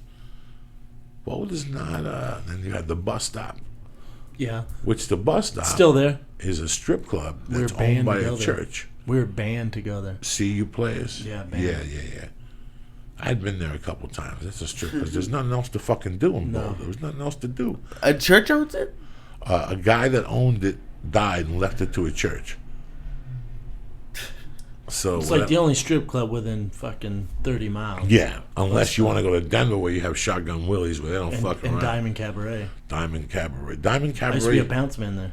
You know, they used to do comedy there. Really? When they first opened in they opened probably in 94. They didn't know what they were really doing. They were serving steak. They had 3 showrooms going then. That's a big place, Diamond Cabaret, Big right? place, yeah. Big place, yeah. I used to work at the nightclub next to it called Wish. I was a bouncer there. Yeah, when I first started comedy, Diamond Cabaret, you had to know somebody to get up. It was Monday nights. It's still tough to get in there, man. Yeah, it was Monday nights after Monday Night Football. And they paid you, but it was tough to even get on. They wanted, like, dirty comedy. They wanted, like, weird fucking comedy, so. The place is like the Pro Bowl for strippers of Denver. It's like the best strippers in Denver at Diamond Cabaret. Is it? It's not Shotgun Willie's? Ooh, Shotgun Willie's is... Ooh, good call. Shotgun Willie's is fire. Shotgun Willie's. I'm not a big strip club guy. I never have been. But Shotgun Willie's is a good one. And then you have the ones where you go in there naked and you just can't. You have to bring your own booze in. That's the one I was telling you. I went into in Aurora in Arvada. Arvada's where it's fucking dirty and nuts. And one night I was selling cars in 104th and Thornton, and I got out of there. I was in the halfway house in Boulder. I was telling these guys a story, and I got out of there with like a fucking half ounce of blow. And I didn't have to be in until midnight. It was like 9:30. I go, let me go to this strip club. I went in there. There was a Korean chick with fake tits and blonde streaks in her hair. Brendan Schaub. It was over, Jack. We started doing powder. I was fingering her, eating her. I started putting coke rocks in her pussy. I ate it. I don't give a fuck. You know me, dog. When you're in hell, you're in hell. Fuck it. You're gonna pull back. You're gonna make her wash her pussy. Fuck it. Give it to me straight. Give me that cough medicine. You know what I'm saying? Give me that. And the more you fingered them, that soy smell came out. That soy juice sucky came out. God damn. It was fucking tremendous. My dick was getting hard. We did the whole fucking package. And I went back to the fucking. How much did that cost you? It didn't. I was selling it at the time. I was selling it at the car dealership. I was crazy, Brendan. I was in the halfway house, fucking selling blow and lending money for rent with a VIG. Like I would pay you $75 for your weekly rent, but charge you like $105 back, $102. I was fucking crazy, so it didn't even matter. It didn't even. But a cream with fake tits and blonde streaks. Oh, she was. It's a wrap. She was done. She was done. As soon as I saw her, I knew it was Were you ever a strip club guy though? No. I've never been that guy ever. It It doesn't make sense. It never made sense to me. Never made sense to me. It was very embarrassing. And then I agree, man. when I started dating Carol, she stripped. That's when it even became creepier to me. I really found out what it really, really was. Yeah, man. I was very naive for years. I went in there, I tried to get my dick sucked, but I moved on, or I tried to get a hand job, or whatever. You went in there for $20 and really thought you were going to fuck them. So you spend 60, nothing happens, and you leave pissed off. Well, you got to pull them aside and go, listen, I want to light your pussy on fire. I'll meet you at Denny's in Boulder afterward. Yeah. And they'll fucking meet you and suck your dick. That's the whole thing. But you got to give them money before I didn't know this shit. But I'd be too embarrassed to do something like that fucking anyway. So I just was never really. And I grew up, and I tell these guys, I grew up at a club called the Meadowlands Inn when I was a kid, where the chick would sit in a Galliano bottle. So my strip club days, that shit got out of me early. When you're young. And then if you go to Canada, like I did Toronto comedy, I'm like when I 98, 97, way before I moved to LA, I used to go to Toronto. And let me tell you something. I love Toronto. You ever go to a strip club in Toronto, you'll never go to a strip club in I the heard States. the girls are ridiculous. And they, I was going up and biting their pubic hairs and pulling my head back. And their head, I mean, it was crazy. And I'm not a strip club. I just didn't see the other side of it. In LA, it's a disgusting, greasy side. They go in there to show off, kind of, sort of, these guys. I agree. Like, it's more of a ego thing. What's the one on Sunset by the gas station? Star Strip. It's yellow. It's like those yellow neon. I've never been there. Yeah. That's where the movie stars go in. They go in there and they get lap dances, and it's, oh my God, she's fantastic, and she smells like fucking onions fantastic. and shit. She smells like I never onions. got it, man. I never got it. I just never got it. I never fucking got it. Certain guys love them. I'm a disgusting person. I don't even want to go to Hooters. If you're not going to show me your pussy, listen, I don't want to eat your cheeseburger. That's simple, right or wrong.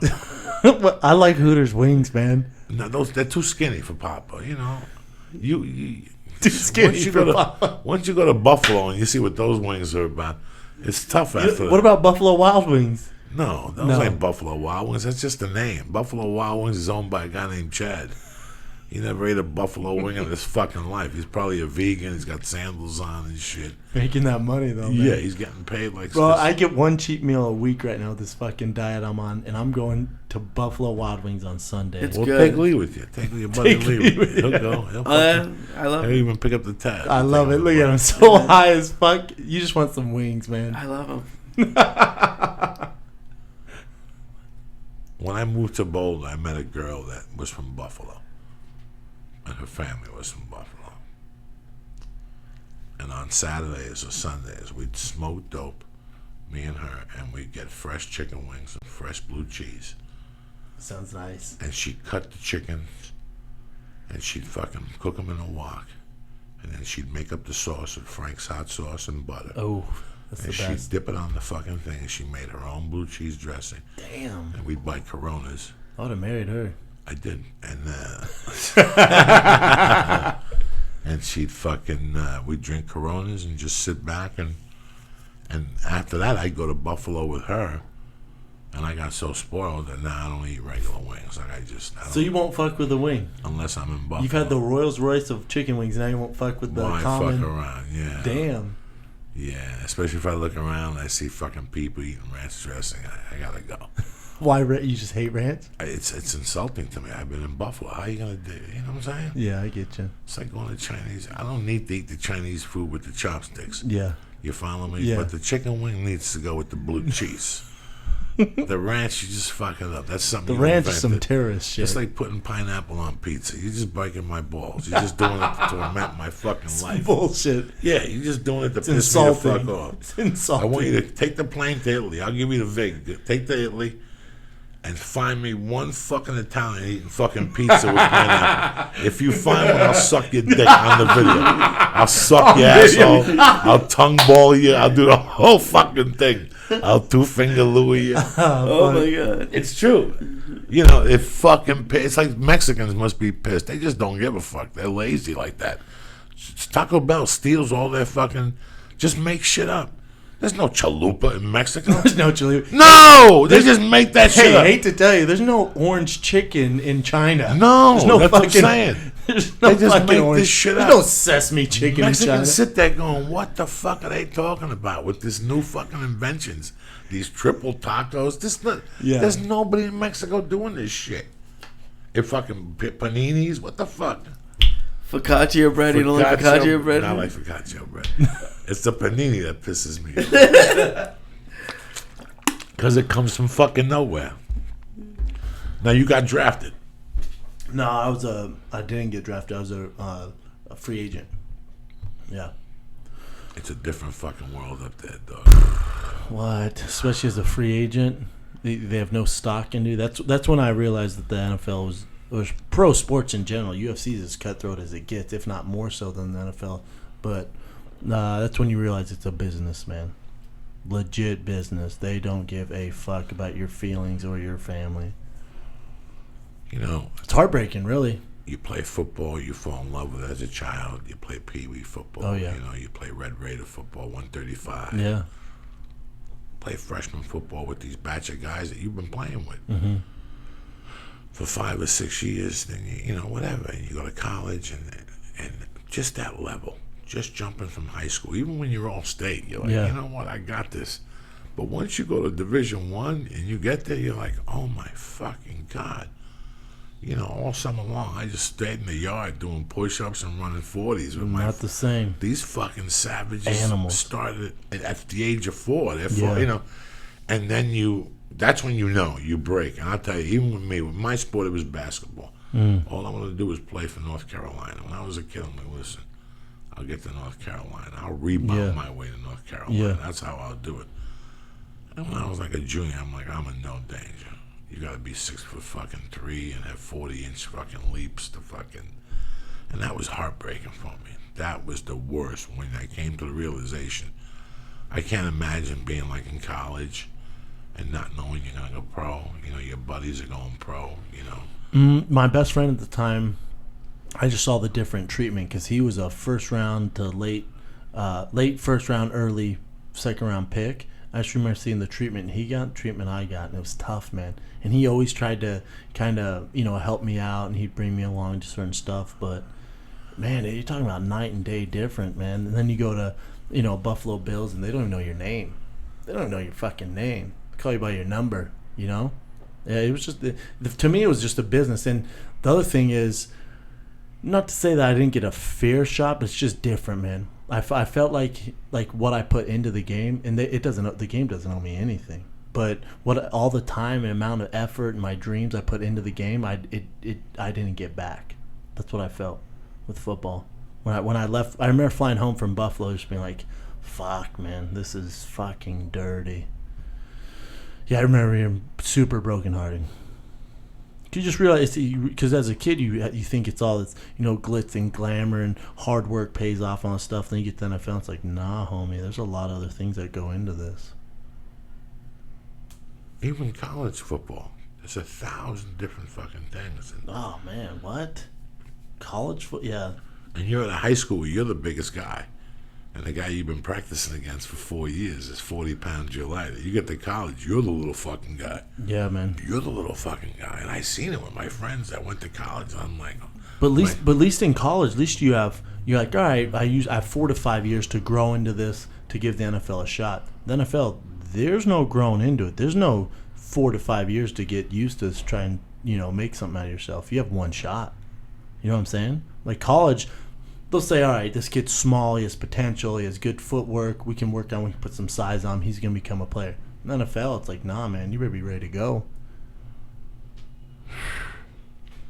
But that's all sports. That's hoops. Oh, yeah, pro sports, man, is no punk. God The damn. UFC, the average career in the UFC is a year and a half? A year and a half. I mean, we talk about these guys, and I've been in the UFC for damn near 7 years now, a little over 6, but the thing is for every main card you see, those 5 guys you see on those 5 matches you see on TV, or you see the prelims on Fox Sports, there's guys on the undercard just chomping at the bit to get there, man. Chomping at the bit. And a lot of them, they lose 2, they're out. Year and a half. That's fucking everything. That's You got to fucking perform. everything. You have to perform. You think it's any different for comedy? No, Take you to no, Montreal, you don't get a shot, you don't get a, you work at everything now, and you take a chance because it's your fucking dream. I agree. But you know what? You evolve. Like, okay, so you're in the UFC for a year and a half.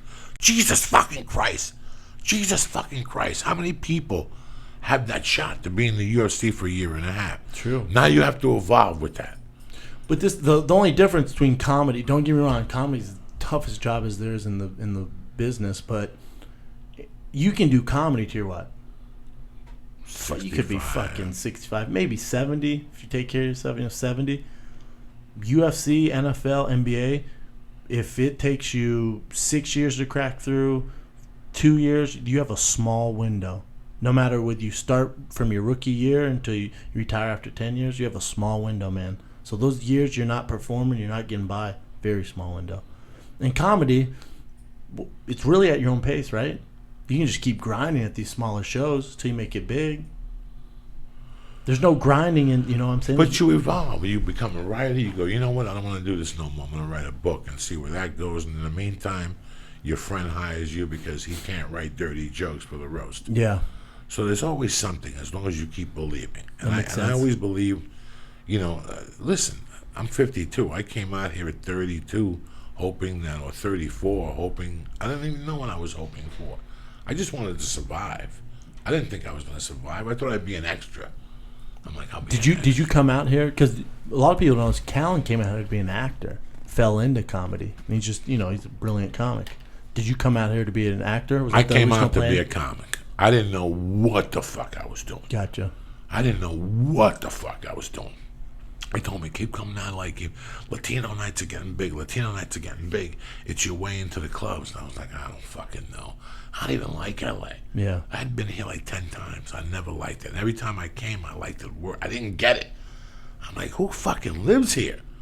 Because on TV, they show you the beach and chicks in bikinis, but they don't show you the fucking inner life. Yeah. They don't show you the 101 and Western and fucking Vermont. They don't show you those fucking streets, And I just came out there. I got spots at the Comedy Store, and I got spots here, and next thing you know, I could pay rent. Next thing you know, I booked a TV show. Next thing you know, you book a commercial.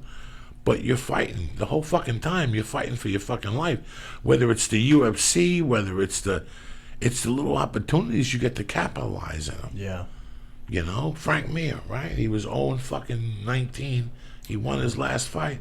Now he's headlining some The fucking main event in card. San Diego against Todd Duffy. You listen, you fucking never know. And, God knows that gives him a lift.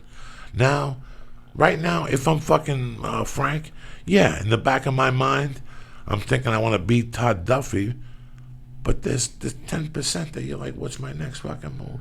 What if, He has to be thinking that. what if Frank what does. if this guy gets me with a flying fucking knee? What do I do? Open up a jiu-jitsu school? Open up an MMA school?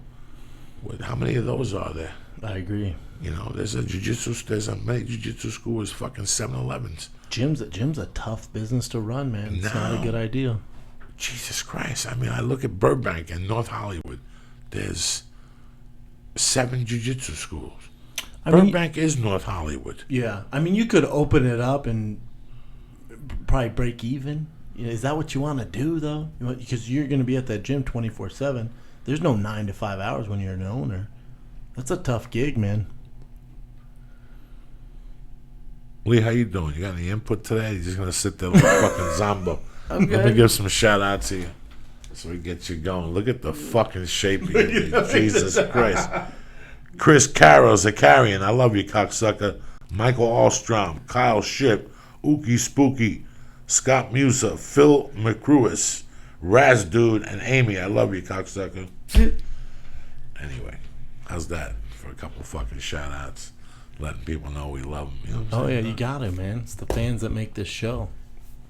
Listen, It's fans that make everything. I UFC year and a half. What's the longevity of an NFL running back? 3.5 years. So what's the fucking difference? I mean, it's what you do with it. Who's the guy? O.J. Anderson. O.J. Anderson was a 36-year-old fucking washout. Do you remember him? and what he did. Type up O.J. Anderson, Lee Syatt. Watch what O.J. Anderson did. Football player? Yes, and I'm gonna tell you. From what college? Who the fuck knows what college? The University of Black People. I don't fucking know. The University of Brothers. That was a bad motherfucker, O.J. Otis Anderson? Otis Anderson. What did he do? What was his claim to fame? And I'm going to tell you what it was. What does it say? And how old was he? He was like, it said he was 36. This dude was like fucking 41. Every bit of 45. And the Giants picked him up at the end. People were laughing at the Giants. This guy had legs and he had heart. Lee, how long does it take you to fucking break it down? I don't know what I'm looking for. Otis Anderson. Who did he play for? Okay. Let's see. Jesus Christ, Lee. Take your time. The Cardinals. Huh? The Cardinals. And then at the end, who did he play for? The Packers? No, and who else? The Giants, and he won the Super Bowl. Okay. Does you see it on there or no? It's not on there. Forget it. Shut the fucking shit Dude, you off. can't be getting this high. No. He's fucked up. Embarrassing. The producer of the show has to scratch that off your card. You know? He fucking was an old dude that the Giants picked up. And that year, I think they played against New England or no, Buffalo. They just knew he was good for 15 runs. And he'd get 6 or 7 yards. Per game. Per fucking, yeah. They knew for the Super Bowl. They were like, this motherfucker, he's going to get 15 runs and he'll run 7 yards. That's why I want you to find what he did. I think he was even the Super Bowl MVP, but that was it after that. He never came back. Nothing. No, that was it. That was it. They fucking killed him that night. I mean, you have peaks and valleys. So for a couple of years, That's sports, man. he wasn't good. You know, he was barely holding on. Yeah. And all of a sudden, the Giants pick him up for $55 a Yeah, game. he was the Super Bowl MVP of Look at that. 15, I think, or 25. Super Bowl 25. He had 102 yards and a touchdown on 21 carries. And how old was he? He was like 36 when he fucking was the MVP Super Bowl. He was an old man and shit. That's my point. That you have peaks and fucking valleys. You understand me? That's with everything, though, right? Even Show business, sports. Listen, man, you may be on a sitcom for fucking 6 years, it gets canceled. People see you on the street 6 years later, they're like, hey, man, what happened to you? Yeah. What happened to me? I bought a fucking house with a fucking tomato garden, and on the weekends I sell tomatoes for fucking $10 a piece at the farmer's market, and I make my another, right? What happened? Yeah. I'm just existing, and you're just waiting for that next phone call. Yeah. You know, and you get the phone call, and all of a sudden you spark up again. The dude from American Family, you know, Ted Bundy. Oh, Ed He O'Neill. was big, yeah, he was big till fucking whatever. How do you think he children, felt? yeah. For 10 years he didn't do dick. Black And all of a belt and sudden- shit. Yeah, black belt, and all of a sudden he gets this. You never know what point, but you can't give up because a door shuts on you. Yeah. You have to keep fucking going. All right, so this door shut on me, fuck it. So if you're a running back and you run this way and there's a fucking linebacker, that's it? No. You spin that motherfucker and you go this way, boom, and maybe this fucking DB, you catch him flat-footed, and now he's in a pursuit, and every fucking yard is $1,000 at negotiation. Am I lying to you? No, yeah. They fucking know. Who do you think you're dealing with? Some novice here? I could have been a novice sports here. fucking agent. The fuck is wrong with you people? I could have been a fucking sports novice agent. Everybody knows those. The NFL and the owners are like the improvs, that they look at everything. They love you to death. You know, they let you do the commercials and jump up and down. But at negotiation time, they're going for your fucking throat. Sharks, man. They're fucking sharks. They're going for your It's a throat. business. And they'll tell you, remember that game against New England? You were supposed to score, you were supposed to get 200 yards, but you got 198 yards. Those 2 fucking yards, and you're sitting there going, we won the Super Bowl. Whatever the fuck it is. I didn't know how.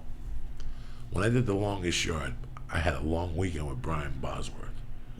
Just me and boss. him by a pool talking That's right. shit. He was in that. And dog, he broke it down for me that they were taking his fucking his checks. They were fining him for letting his shirt out of his pants. You know, he just did that 30 for 30, and it's was a really great sad. one. Yeah, it was amazing. He broke down a lot, and he told me he had gone to therapy in Hawaii. It took a long time. They fucked him, but I remember when he was kicking ass, dog. Oh, he was I a killer. still remember when he was kicking ass at Oklahoma. You can't take that away from him, man.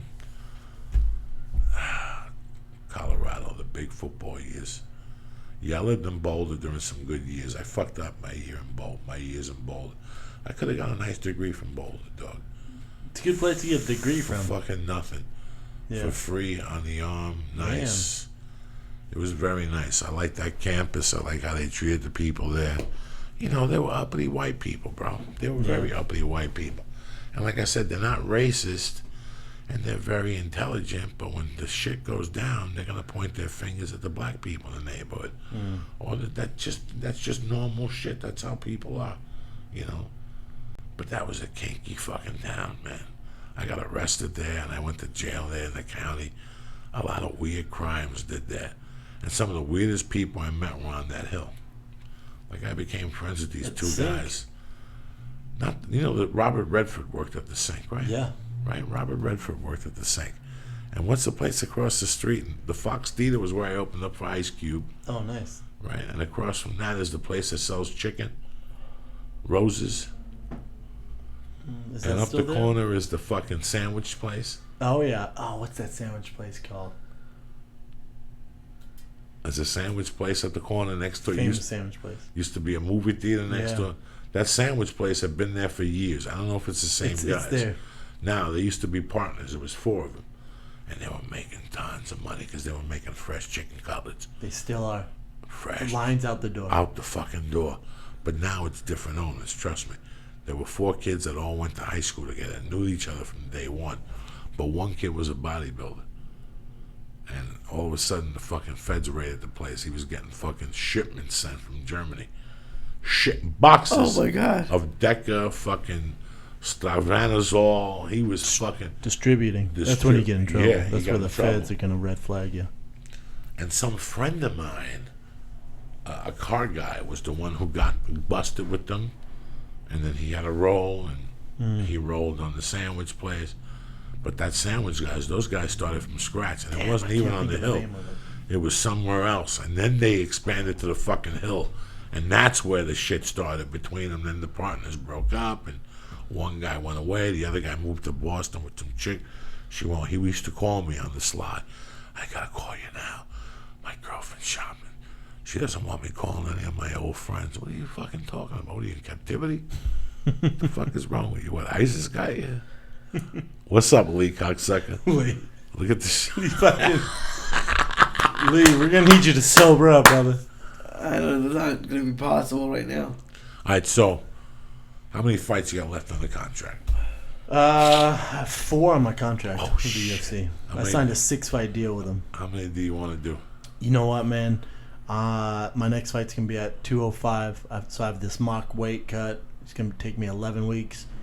I'm just going to get through this one and then take it from there. What are you weighing at now? I'm 251 right now. You gotta get down to 205. Well, I'm getting down to 220 in 11 weeks, and I'm cutting the last 15 pounds of water weight that week of. And then we're seeing if it's possible. And then the UFC said, all right, if that goes well, then tell us when you're ready to fight. So that's the plan, man. 11 weeks, cut this weight, taking this fight, and that's all I can tell you. One fight, and then we'll see. You started training already? Yeah. What are you doing? You doing all the Stand up, but no sparring right now. no sparring? No sparring. No. Yeah, just technique and jiu-jitsu. A lot of this with this weight loss, man's diet and fucking cardio. Tons of cardio. Tons of cardio. Yeah, Yeah, you gotta do the cardio. Cut your fucking carbs down. Keep your protein at 185 and your fats at 59. You know what I'm saying? It's a beast, man. What do you think you're dealing with? Look I at me, know. I'm You know Slim what's Jim up. fucking You know Magoo. what's What do you up. think you're dealing with? You've cut a ton of weight. Lee, what's the story over there, cocksucker? Get it together. I'm Look here. at the shape. You're I'm supposed to here. be acting like a fucking man. He comes in, he's got the flu. Yeah, right. The You're flu. not supposed to have the fucking flu, Lee. I just have the flu. It's going to be gone by tomorrow. So you like living out here, my brother. You have a nice, you look good, you look healthy, so Yeah. obviously you like it. Love it. Never leave. This is This wherever is the it. fuck Denver and the mountains. Fuck Denver. And They're gonna the, hate and me the for Cowboys and the that. white Hell no. Christians. It's over. Love LA, man. Never leave. Love it here. It's my home here, man. Everything's here. My I show's would- here. Training's great here. I would give my heart to move back to Boulder. Really? Yeah. Because they get sunshine. If I didn't have to, the thing I don't like about the whole Colorado thing is the airport. That's it. DIA? How far it is? Yeah, I can't. That was a mistake from day one. I They agree. did that. We know why they did it. I mean, there's all the underground city. You know, if we go into a state of like nuclear warfare, he comes to Denver and there's an underground bunker in Denver. So the reason it's so far out, you can look this up. There's all these blueprints that they have. Is they built like this underground bunker. There's all this shit out there, man, underneath the airport. It's weird stuff, man. Look at your face. Like, what the fuck? There's a reason it's just out there and there's just fields for fucking days. Have you ever been in another city where there's an airport like that? Never. I can't. You fly into DIA, you're 45 minutes away from anything. Anything. You've never seen anything like that. And you could see that they built it so there's nothing out there. So when it snows, it's going to be horrible. There's nothing to distract the snow. It's out there and fucking. It doesn't make sense at all. It feels like you're driving to Kansas. You're picking somebody up in Kansas. They built a light rail to there though, but that's what they've been doing. Yeah, who gives a fuck? That's I agree. the problem with flying in there. I can't trust that. Miserable, airport. man. It's miserable. What if you have a gig somewhere and they sold tickets already, and I'm in Denver stuck because you don't know what's going to happen there. No. You could be on. It could be sunny at 8 a.m. You could be packing your shit, going. Fuck it, I'm flying to Texas at 1 p.m. I'll be there at 4 for lunch, whatever the fuck your plan is. By the time you get to the airport, the cloud could be moving in. And all of a sudden you're like, oh, snowstorm. shit. And next thing you know, boom, you're at the fucking airport stuck. They got your luggage. Nobody come out and get you. You know, there's snowbanks and shit. Fuck you, man. I can't trust that shit. Fuck you. Yeah, it's a beast. Fuck you. You know, if you're inside, you want to smoke pot, you got to walk, you got to be on a shuttle for like, I think it's 30 minutes just to get outside the civilization with the shuttle and shit you got to take. Then you got to go back through security. It's too much for me for an airport, you know? I agree. I like them simple. What's all the fucking, too. what's with all the gadgets? What's with all the fucking, you know what I'm saying?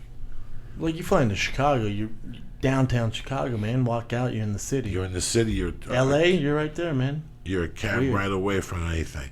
Houston, boom. Even if you land at fucking Bob Hope, Bob Dope, whatever the fuck. Even this one here, Burbank.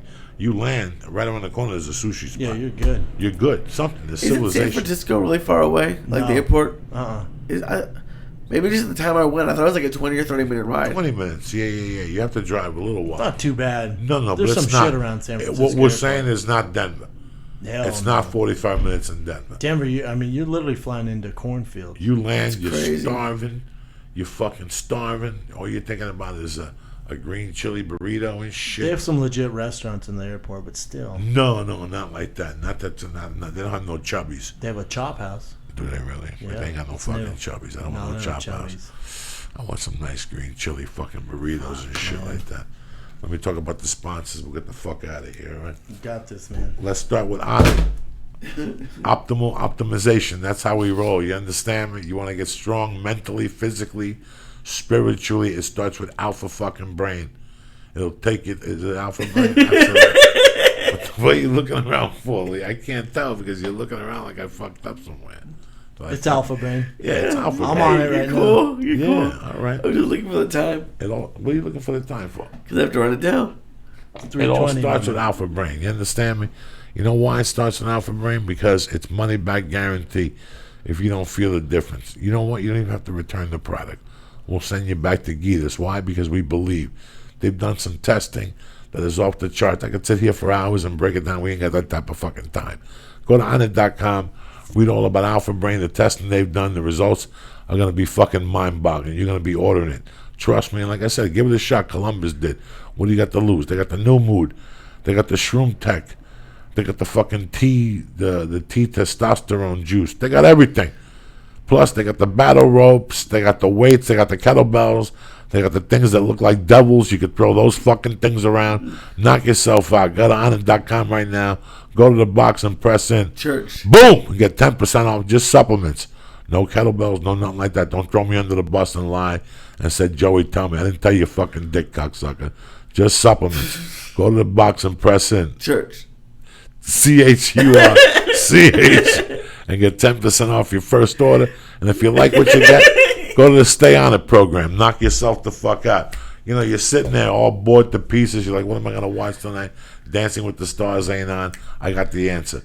We're going to get back into classic martial arts. And when we're talking about classic martial arts, we're talking about IronDragonTV.com. You understand me? Tell them, Lee, who they got on there? What's the people they got on there? Look at the shape of this fucking Mukyak.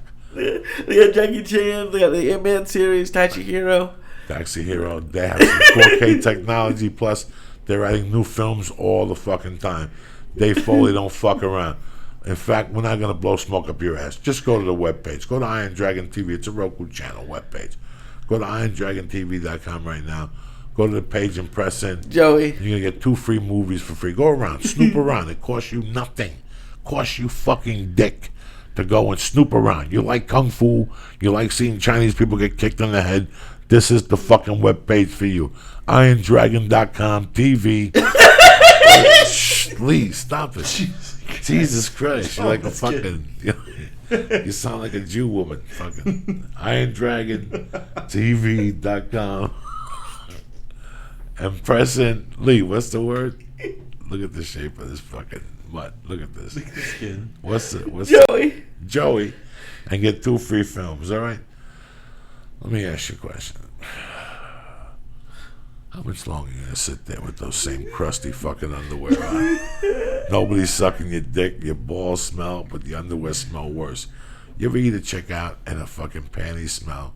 A monkey smells a little bit, but a panty's got some real bad wang to them, like she don't use Clorox. You know why she has that problem? Because Why? you don't have MeUndies. That's why. MeUndies is tremendous. MeUndies pulls the sweat away from your body so everything smells fresh and clean and tremendous. Don't believe me? Go to MeUndies.com. Look at the great selection of boys and girls undies they have. They have great T-shirts. They have great sweatpants. They got great T-shirts. Like if you like, what do they call it? The rash guards? They got these short sleeve things you can put on your jiu-jitsu gi that are tremendous. The MeUndies underwear, the little boy cut with style, I use those under my gi because your nut never pops out. When you use the white cotton ones, your nut always pops out. You got to tap and put your nut back in your fucking underwear. Then you got to go wash your hand because then you're trying to choke the dude with nut on your fucking hand. Now he's got nut on his neck, and it's a fucking nightmare. So, what I'm trying to say is, go to MeUndies.com right now. Take a look at the great selection of men and women's underwear they got. If you see something you like, go to the box and press in. Joey. And what do they get? 20% off. Their first order and free shipping to Canada and the United States. I'm not fucking around with you. I'm telling you seriously right now. You're sitting there with those crusty fucking underwear that smell like God knows what. And MeUndies is right there. You can impress yourself. You can impress your beautiful girlfriend and wife. Get her a pair that match. You can both look at each other and dance in the fucking mirror. Whatever you like doing. But it all starts by going to MeUndies.com and pressing in Joey. And getting 20% off your first order and free shipping to the United States or Canada. That's how we roll. Right. You're sitting there hungry. You're like, Jesus, I can go for something to fucking eat. Not you fuck. I'm talking about the general public. I can order a Nature Box too. No, I know you could order Nature Box, but I'm not talking about you. You probably owe them $200. You're making me look bad, cocksucker. I'm talking about naturebox.com right now. But you're going, Joey, you already hit me up for money, for On It, and Iron Dragon TV, and MeUndies. What are you going to tell me now? You know what I'm going to tell you now? Nature Box provides tremendous snacks, nutritious, delicious, low sodium, gluten-free snacks. You don't have to go to your fucking the soda machine anymore and get those fatty fucking Cheeto Lays. Fuck all that garbage. You got the new naturebox.com. I'm telling you right now, the snacks are tremendous. The sriracha cashews, the cocoa almonds, the clusters, the French toast clusters. I mean, they have so many tremendous things. And you know what? They're going to send them to you for free. Just like that. But Joey, you're going to pull a string. There ain't no string. Shipping is like fucking $2, all right? They're going to send you $30 worth for fucking free. $2 ain't shit to you. You understand me, cocksucker? What are you sitting there crying for? Go to naturebox.com right now. Look at this. Look at the list of nutrition snacks that they have. Tell them what you want. They'll send it to you. They're going to send you 5 bags, 2 big ones and 3 little ones that are going to rock your fucking world. You're going to be sitting there at night watching Jimmy Fallon scratching your nuts. thinking, you know what? Who's better than me? Look at me. I'm eating fucking nutritious, delicious. I'm not gonna get fat. My fat's not. No, my heart's gonna be nice, pumping without no fucking peanuts around it.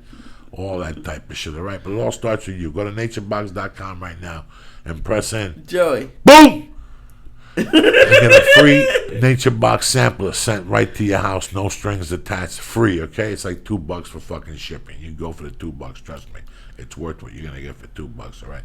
I want to thank Brendan Schaub for coming on the show tonight. I have no idea what we talked about, but who gives a fuck? Those are usually the good fucking podcasts. I want to thank Lee for getting all whacked up. As usual, I'm gonna be in San Diego tomorrow night and Saturday night at the American Comedy Club. Next week, I'm gonna be at the Houston Improv. Fucking tearing it up like a man out of prison. Don't forget to come on out, all right? What else, Brendan Schaub? Anything you want to talk about? When is the Fighter and the Kid coming back? That's it, man. Fighter and the Kid. Next week? Yeah. We have an episode coming out tomorrow morning with Uriah Faber. All right. All right. At Brendan Schaub. Yeah, it's good, Look man. at you, all right. Things So even good. though fucking Brian Callen went hunting, Oh, his little yeah. No, orange suit I on, keep this circus going, man. I keep this Little well-oiled lead machine, man. Yeah. everybody wants to be Johnny Hunter. One time they get shot in the foot, and they come back limping and shit crying. You gotta tell them, fuck you now. Who needs no fucking, I don't need no host with a missing foot. Get it out of here, Lee. Tell these people what's cracking. I love you guys. Stay black. Thank you for listening.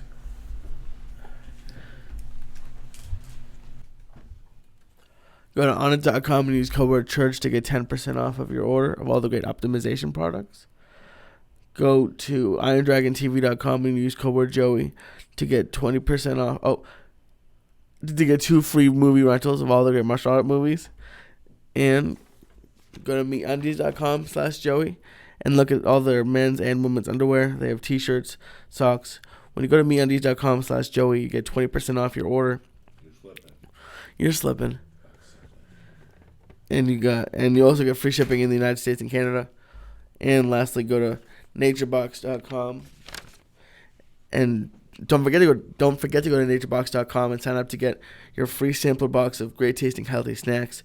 Forget the vending machine and start snacking smarter with delicious treats like barbecue kettle kernels. Go to naturebox.com/Joey. That's naturebox.com/Joey.